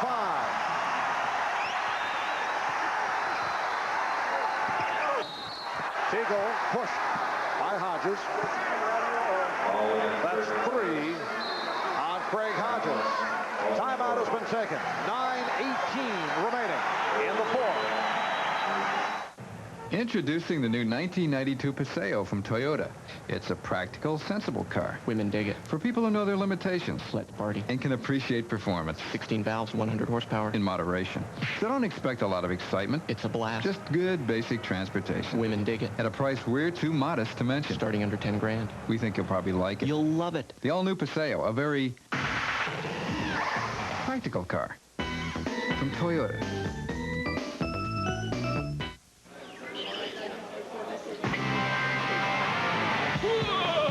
The Coors Light Rock and Roll Summer is really cooking. Yeah, this summer, the beer that won't fill you up is making sure the rock never stops. Visit the display and you could instantly win Carver's Ultimate Stereo System, cost stereo phones, and thousands of other great music prizes just by looking for the specially marked cans. So rock on with the Silver Bullet this summer and chill out. We all like to keep our car looking new, so use Armor All Protectant. It makes your car look like new and helps it last longer. And that makes you look pretty smart. Armor All, it keeps you looking good. This bench gets a professional finish with Krylon spray paint. No runs, no drips, no errors. Dries to the touch in minutes. The other brand's still tacky. Whoa! What a game! Good game, Mr. Euchre. He's a lot tougher than he looks. For a fast, smooth, professional finish, get Krylon. The NBA on NBC is brought to you by your Toyota dealers and their quality line of cars and trucks. Toyota, I love what you do for me. By Coors Light, the one that won't slow you down. The Silver Bullet is the right beer now. By McDonald's, getting more for your money. That's McDonald's today. And by Delta Airlines, we love to fly, and it shows. Capacity crowd, 17,505 at the Forum in Inglewood, California. Marv Albert, Mike Fratello, Ahmad Rashad, Steve Jones. Let's go to Steve. All right, Marv, the crowd is beginning to make an impact on the game, but they will not have an impact on what's going on in this Laker locker room. James Worthy down for the remainder of the game. He is questionable. The ankle has gotten worse than over the last couple of ball games. They're hopeful that they can treat it and have him ready for Wednesday, but he is doubtful for Wednesday. He is through for the day. All right, Steve, so the book is closed on Worthy, 6 for 16 for 12 points. 3 minutes gone by in the fourth quarter, and the Bulls lead the Lakers by 11. Perkins posting on Williams. Sam Perkins now 1 for 14. It will be Chicago ball. Last touch by the Lakers. Again, Cliff Levington, the subtleties of Livingston's hustle. He rotated that time just enough to get there, challenge and change that shot attempt.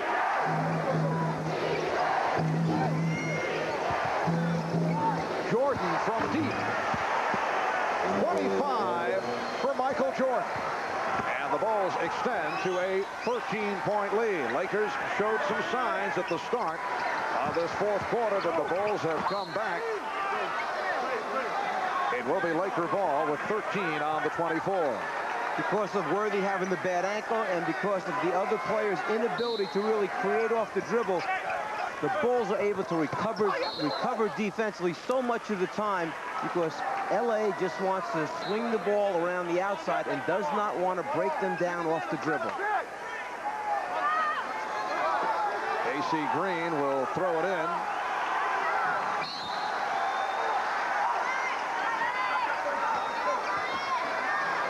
Well, Mike Dunleavy earlier promised wholesale changes, but he has basically stayed with the starters. Green is fouled.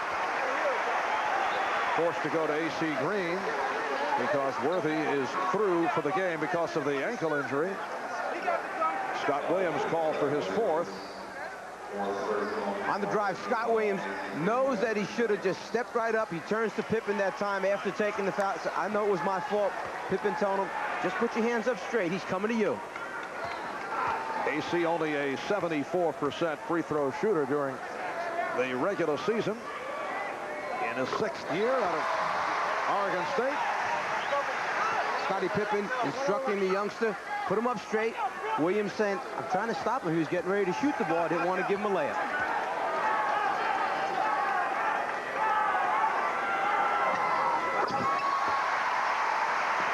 Bulls by 11. And there you see the time remaining in the fourth quarter. It has reached desperation time for the Los Angeles Lakers. A loss today, and they're down 3 games to 1. Pippen taking the hit from Green, who was looking for a travel. AC committing his first. And Byron Scott returns.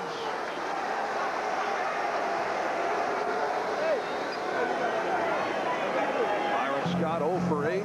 Game 3, missed his first 2 here this evening. He's hit his last 2. Scottie Pippen calling out a play. Again, Cliff Levingston getting the playing time. Pippen. Hodges. Rebounded by Magic. Eluding the quick leaping Cliff Levingston. Come back, come back, come back.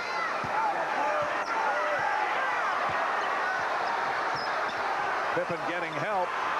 Nice pass from Magic. Teagle through the foul.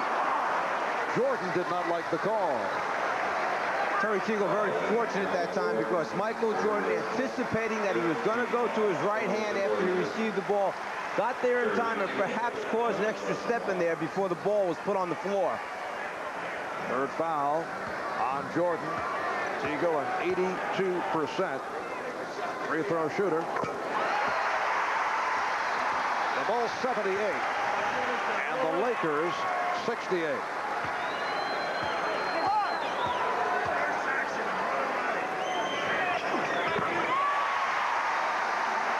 Chicago by 9.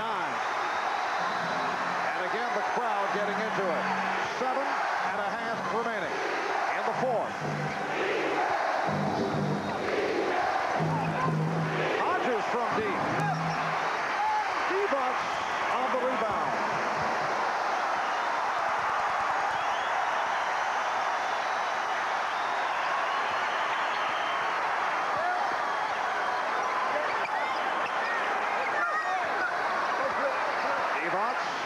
Spinning in and foul. Scott Williams drawing the assignment against Vlade Divac. Livingston came over to help, and Livingston charged with the foul. But Phil Jackson showing a lot of confidence in Williams, leaving him on the floor in the key times in the game when the Lakers are trying to make their little run. Livingston coming over to help his partner from the bench on the floor. Team defense is what it's all about. Phil Jackson getting set to make changes. Horace Grant, Bill Cartwright, John Paxson over at the scorer's table. And here they come. Livingston, Hodges, and Williams sit down. Phil Jackson, very popular player over a 13-year NBA career, told us he received calls wishing him well prior to the start of the series from a number of former teammates. Especially pleased to hear from his one-time coach Red Holzman, who won 2 championships with the New York Knicks. Also heard from one-time teammate, United States Senator Bill Bradley. The Lakers have cut it to 7. Just under 7 minutes remaining in the fourth. Divac called for the push. That is his 4th.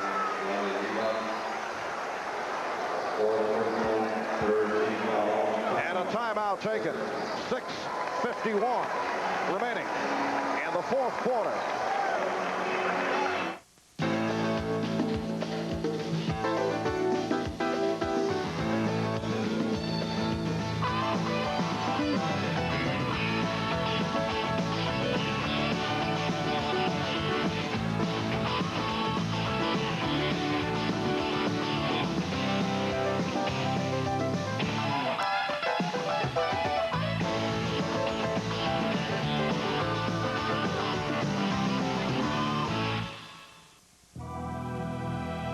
It's a rare species that thrives like no other.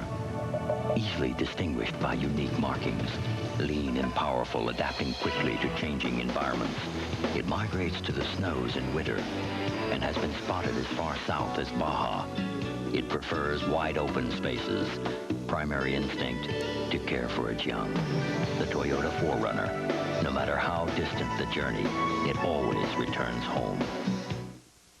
Hi, I'm Chet Coppock. And I'm Walter Payton. This is the week all you breakfast fans have been waiting for, the 1991 Wheaties Whole Grain Game. This is some exciting competition, Chet. Right you are, Walter, because people who care about nutrition want to know who has 100% whole grain. Everyone knows that Wheaties is a long-standing favorite for whole grain nutrition. But in the next 4 days, these guys will try to beat the breakfast of champions. Think they can? Well, we'll find out when the whole grain games begin tomorrow. Tonight on an all-new Law & Order, a top cop is accused. How could you even think that I would tamper with evidence? It's an all-new Law & Order on NBC tonight.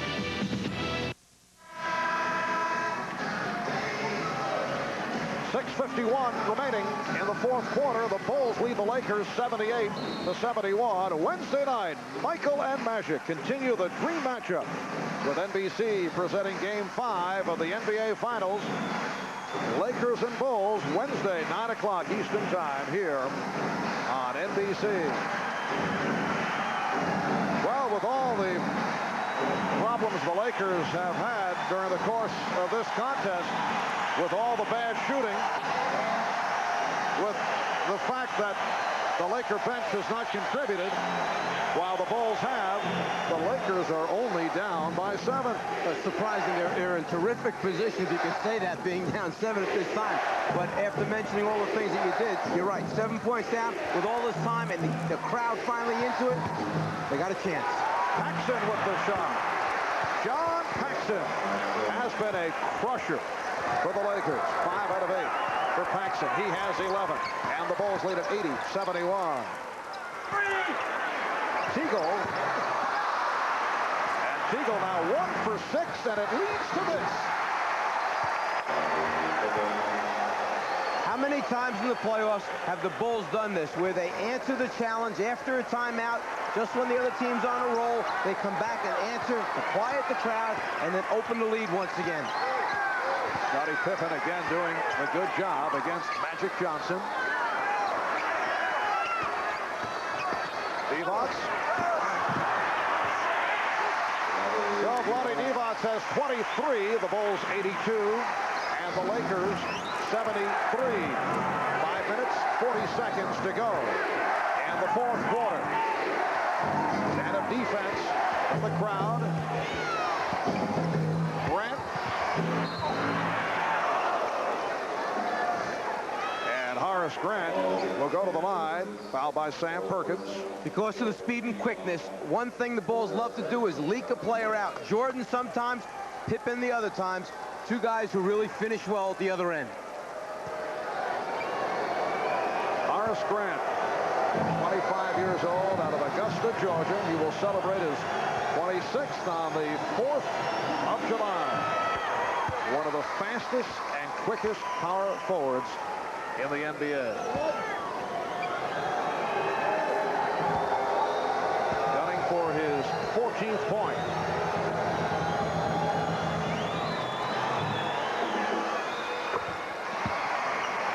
The Bulls lead by 11.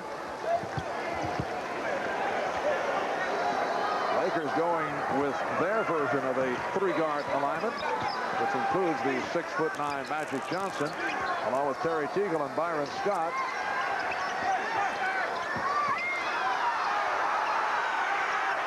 Shot clock at 3. Magic has to get it up, and it's an offensive foul.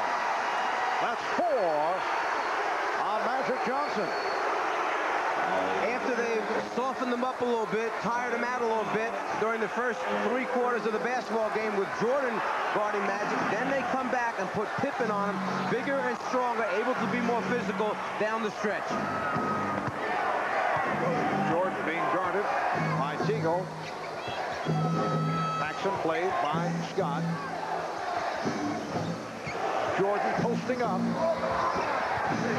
Divac on the rebound.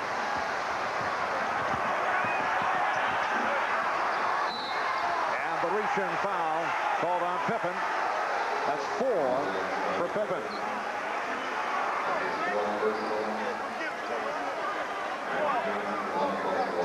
With not much time left on the 24-second clock, Magic going right. The good anticipation by the Bulls defense. Offensive foul. And the Bulls with their 5th team foul, putting Magic on the line. 21 points for Magic Johnson, along with 11 assists. And he is perfect, 10 for 10 from the line. Chicago 84, Los Angeles 75. 4.5 remaining in the fourth quarter.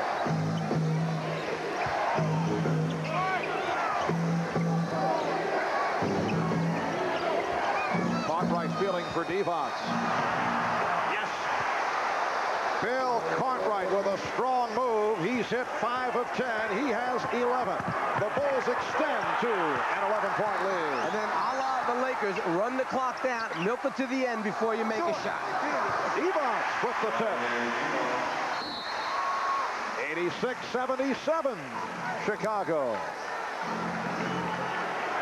The Chicago Bulls during the regular season won the Central with a record of 61-21, the best record in the history of the franchise, and they have just roared through the playoffs. Paxson from long range. The Bulls lead 88-77, and a timeout has been called with 3:49 remaining in the fourth. Come on now, ladies. 10 years ago, they sent a machine from the future to kill Sarah Connor. They failed. Now, they have a new target. The future leader of the resistance. Her son, John. He's all alone.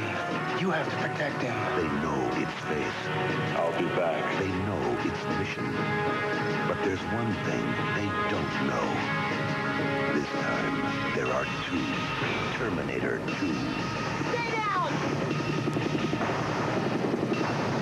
One programmed to destroy. The other programmed to protect.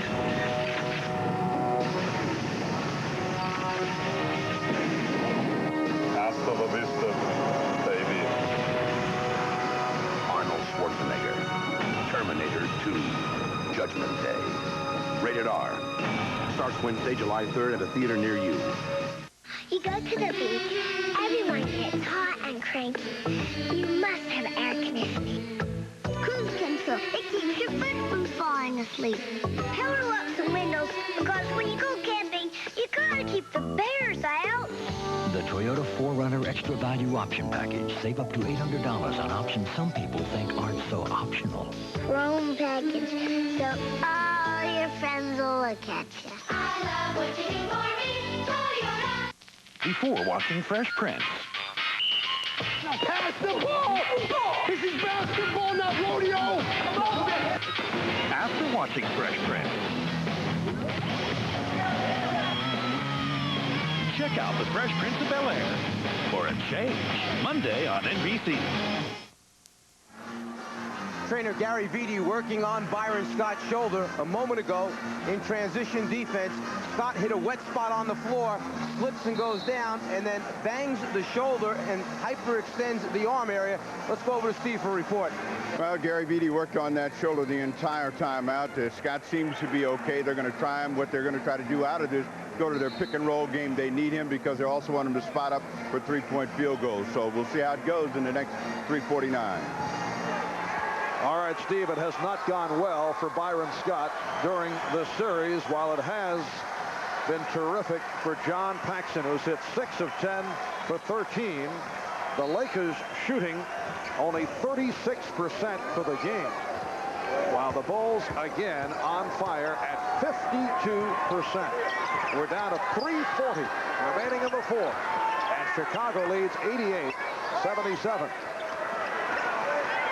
Lakers remain the same following the timeout. Magic having difficulty off the double team. Shot clock down to 1. Scott too late. It's a 24-second violation. And after he shot the ball, Byron Scott dragging the right arm down. As soon as he released it, that right arm dropped to his side. That shoulder definitely bothering him. With the shot clock going off, Byron Scott shoots. Perhaps a little contact that time by Pippen to further aggravate it. Pippen's body hitting him, jamming it once again. They'll have to get Scott out of the game, Mark. Another superb defensive sequence by the Chicago Bulls. Scott tried to steal it, and the foul is called. That's number 5 on Byron Scott, and now he'll be replaced by Larry Drew. So Byron Scott, only 2 out of 4 from the field, not able to get the shot opportunities, and off that steal attempt, he's called for the foul. The Lakers now over the limit. Bill Cartwright to the line, and Byron Scott is headed off. So it's been a rough day physically for the Los Angeles Lakers. They lost James Worthy earlier, aggravating that sprained ankle, and now Scott headed back to the locker room. High point man of the game, Michael Jordan, playing with the jam toe, 25 points along with 13 assists. Monty Devon's coming up strong, 25 points, 10 rebounds. And Magic Johnson, 22 points, 11 assists. The Bulls 89, the Lakers 77. Time running out on the Los Angeles Lakers. A Chicago victory, and they will take a 3-1 lead in the best of 7. Magic's pass deflected. What a play by Divac. Showing his quickness. Divac has 27. The Bulls by 10.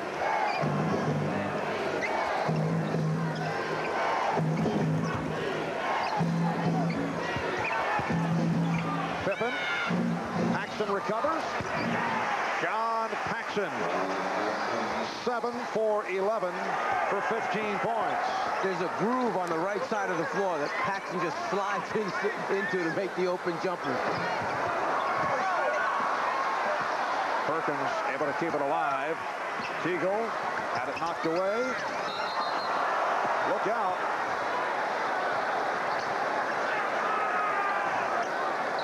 Michael Jordan all right. Michael coming out of the pack, telling Scottie Pippen that he's fine.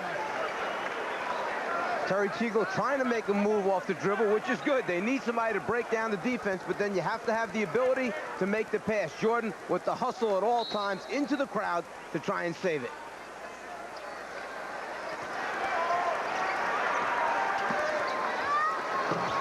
And Perkins rejected.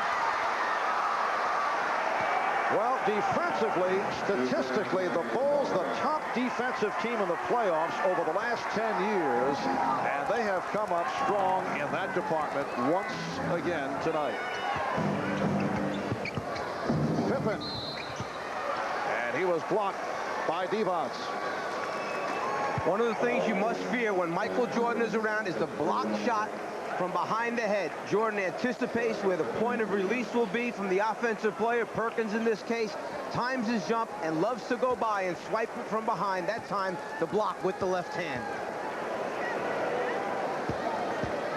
So, Pippen to the line for the first time. A minute 46 remaining in the fourth quarter. And the Bulls now lead at 92-79. Jordan leads his team in so many categories. Scoring, the obvious one, then assists here in the playoffs. Happens to have the most blocks on this team as well in the playoff series. And a timeout has been called. The Bulls lead by 14. Michael Jordan playing with the jam toe. Still has gone 43 minutes. Imagine having your office right in your lap. Now IBM has a new laptop computer that lets you get information. The boss wants those files. Revise budgets. He's changing the number. Needs the fax from Dallas. Create presentations. He wants to see the next chart. Even at 30,000 feet. Introducing the IBM PS2 laptop computer. If you want the feel and power of a desktop PS2 without the desk, how are you going to do it? PS2 it.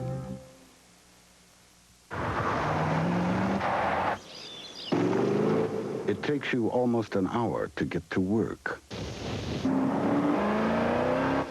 which leaves you with two choices. You can either own a house closer to work, or you can own the road in between.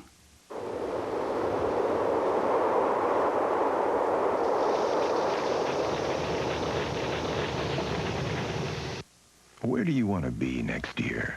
You know, I don't plan to be a partner in this firm forever. In fact, I've been doing something on the side that could be very rewarding. I have an offer to work full-time with some kids. Pays $11,000 a year. Now, how can we restructure my portfolio so I can tell them yes? You can get there from here. Shearson Lehman Brothers. Top Olympic hopeful Kim Zmeskal defends her title at the U.S. Gymnastics Championships, plus the U.S. Track and Field Championships, a special Olympic showcase on NBC. The Bulls, the Lakers, Michael and Magic. The Dream Series continues. Game 5 of the NBA Finals, Wednesday night on NBC.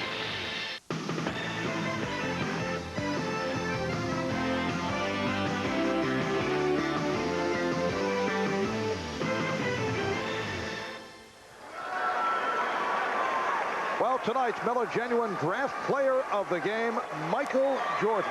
And on behalf of Michael, NBC and Miller Genuine Draft will donate $1,000 to the Thurgood Marshall Scholarship Fund. Playing with the Jam Toe, 26 points, 13 assists, 5 rebounds, and 2 blocked shots. Fortunate for the Lakers, he wasn't healthy. Lakers made a couple of changes. Tony Smith, a rookie from Marquette, has come on for the first time. Pippen able to deflect it. Down to a minute 23 remaining in the fourth quarter.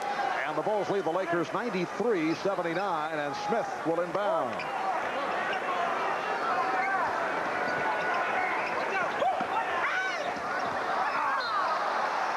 Lakers turn it over. That's just what the Bulls do, is make you hurry and do all the small things. They don't let you complete, catch easy passes, or get easy looks at the basket because of the quickness. You hit it earlier, the key word for their defense, recovery. And Drew tried to draw the foul, but it's called on the Lakers. It's on Drew. Sam Perkins with a 1 for 15. Sam Perkins had been going so well throughout the playoffs, but tonight, first he missed 7, then he hit,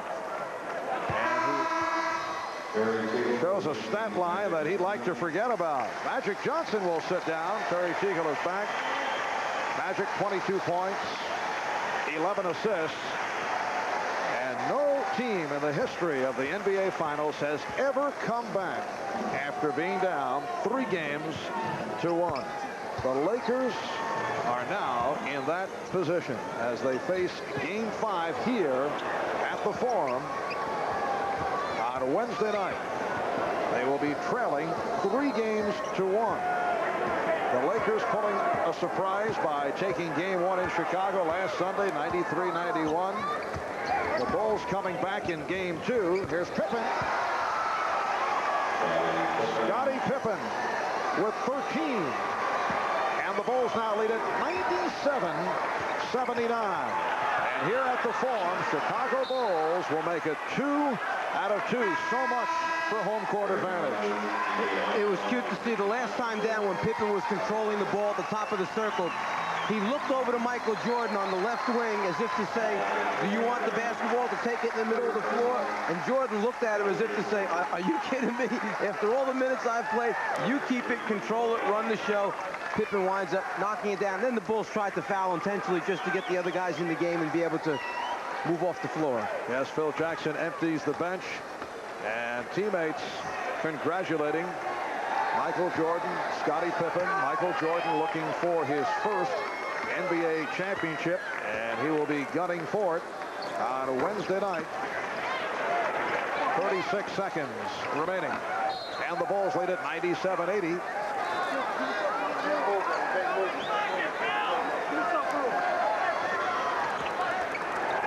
The other question concerning the Los Angeles Lakers, the injury status of James Worthy and Byron Scott, both forced to leave early and head back to the locker room. Scott with a shoulder problem, and Worthy re-aggravated the ankle.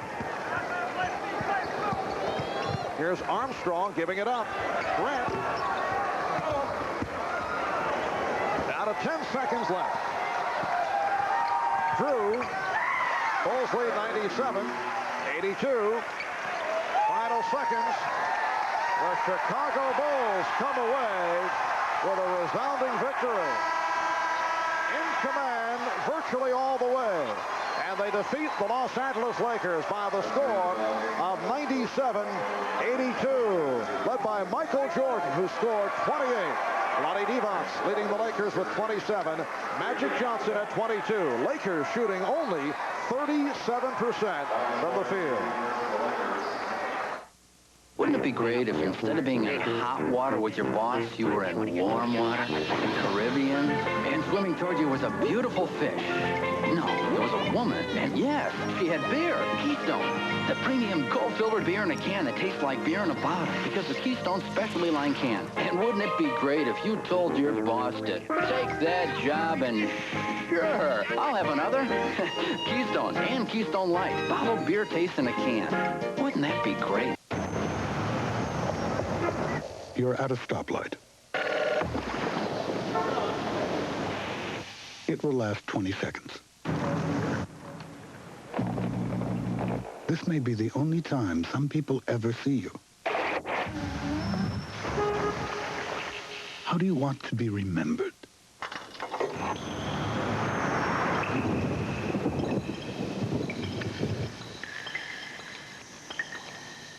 For the first time ever, it's the Lakers versus the Bulls. It's Magic versus Michael. It's the NBA World Championship video. To order your copy, call 1-800-626-1300. That's 1-800-626-1300 for the official NBA World Championship video. Tonight on an all-new Law & Order, a top cop is accused. How could you even think that I would tamper with evidence? Critics call it an extraordinary program. We need a clear-cut motive. IAD's got a bullet with his name on it. They're after a good cop. Ranked #1 by viewers for quality television. It's an all-new Law & Order on NBC tonight. Not a pleasant walk back to the locker room for Magic Johnson as his club now trails the Chicago Bulls 3-1. A different story for Michael Jordan and his Bulls. Jordan with 28 points, our player of the game, as the Bulls take a 3-1 lead in this best-of-7 NBA final. Blistering shooting once again by Chicago with 53% from the floor. The Lakers only 37%. Jordan with the 28, Paxson with 15, Grant 14, Cartwright had 12, Pippen with 13 points. So the Bulls getting the balance scoring, and again, excellent play from the bench, while the Lakers not getting it from the bench, not getting it from Sam Perkins, only 1 for 15. Devon's the high man with 27, Magic with 22. So the final score, the Bulls 97, the Lakers 82. Wednesday night, 9 o'clock Eastern, Michael and Magic continue the matchup. NBC presenting Game 5 of the NBA Finals. Tonight, Law & Order returns to NBC with an all-new episode on a special night, followed by Expose with Tom Brokaw. Viewers on the West Coast will see Expose first, followed by Law & Order after the game tonight on NBC. For Mike Fratello, Ahmad Rashad, Steve Jones, Bob Costas, Pat Riley, I'm Marv Albert. This has been a presentation of the NBA on NBC.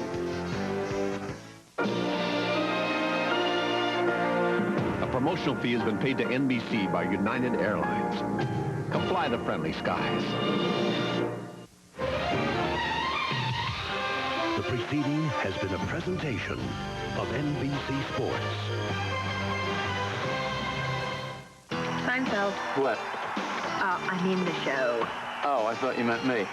So you don't know if I'm saying your name or the name of the show, because it's the same. That's right. Seinfeld. You want something? Oh, no. The name for fun is Seinfeld, Thursday on NBC.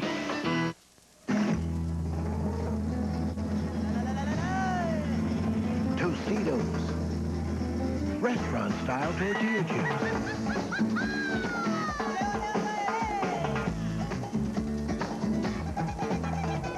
Everything you get at a Mexican restaurant, except the waiter. Tostitos, restaurant style. This is the taste that takes you there. Hello, I'm here in the Advertising Hall of Fame to find the perfect adjective to describe Schweppes Raspberry Ginger Ale. It's pink with the tart taste of raspberries and the kick of ginger ale. I've got exciting, revolutionary, unique, swell, flavorific. Very nice indeed. That's it. Schweppes Raspberry Ginger Ale is very nice indeed. Your bill. Thank you. Now, do you have an adjective to describe highway robbery? Register by June 16th to win Schweppes Cancun trip at Eagle Food Center. No purchase necessary. Must be 18 or older. Right down the line. Friend to friend, it's yours and mine. Lives in motion, change accepted. One to one, we're all connected to soul. In this world, we're all affected. Through the phone we stay connected. What I say is what you hear, she's coming at you loud with. So pick it up, you know what to do. Yeah, it's me, yo, is that you? Don't wait, debate, hesitate, contemplate. It's never too late. Communicate. Illinois Bell, an Ameritech company. It's rock with a light touch, a minor flirtation. It turns into the right touch, a major fascination. Continental, Martini and Rossi. Continental, It's continental, you gotta try. It's Martini and Rossi, extra dry. Mix it with soda, make the move. Switch right into a lighter groove. the right one. Continental, right one.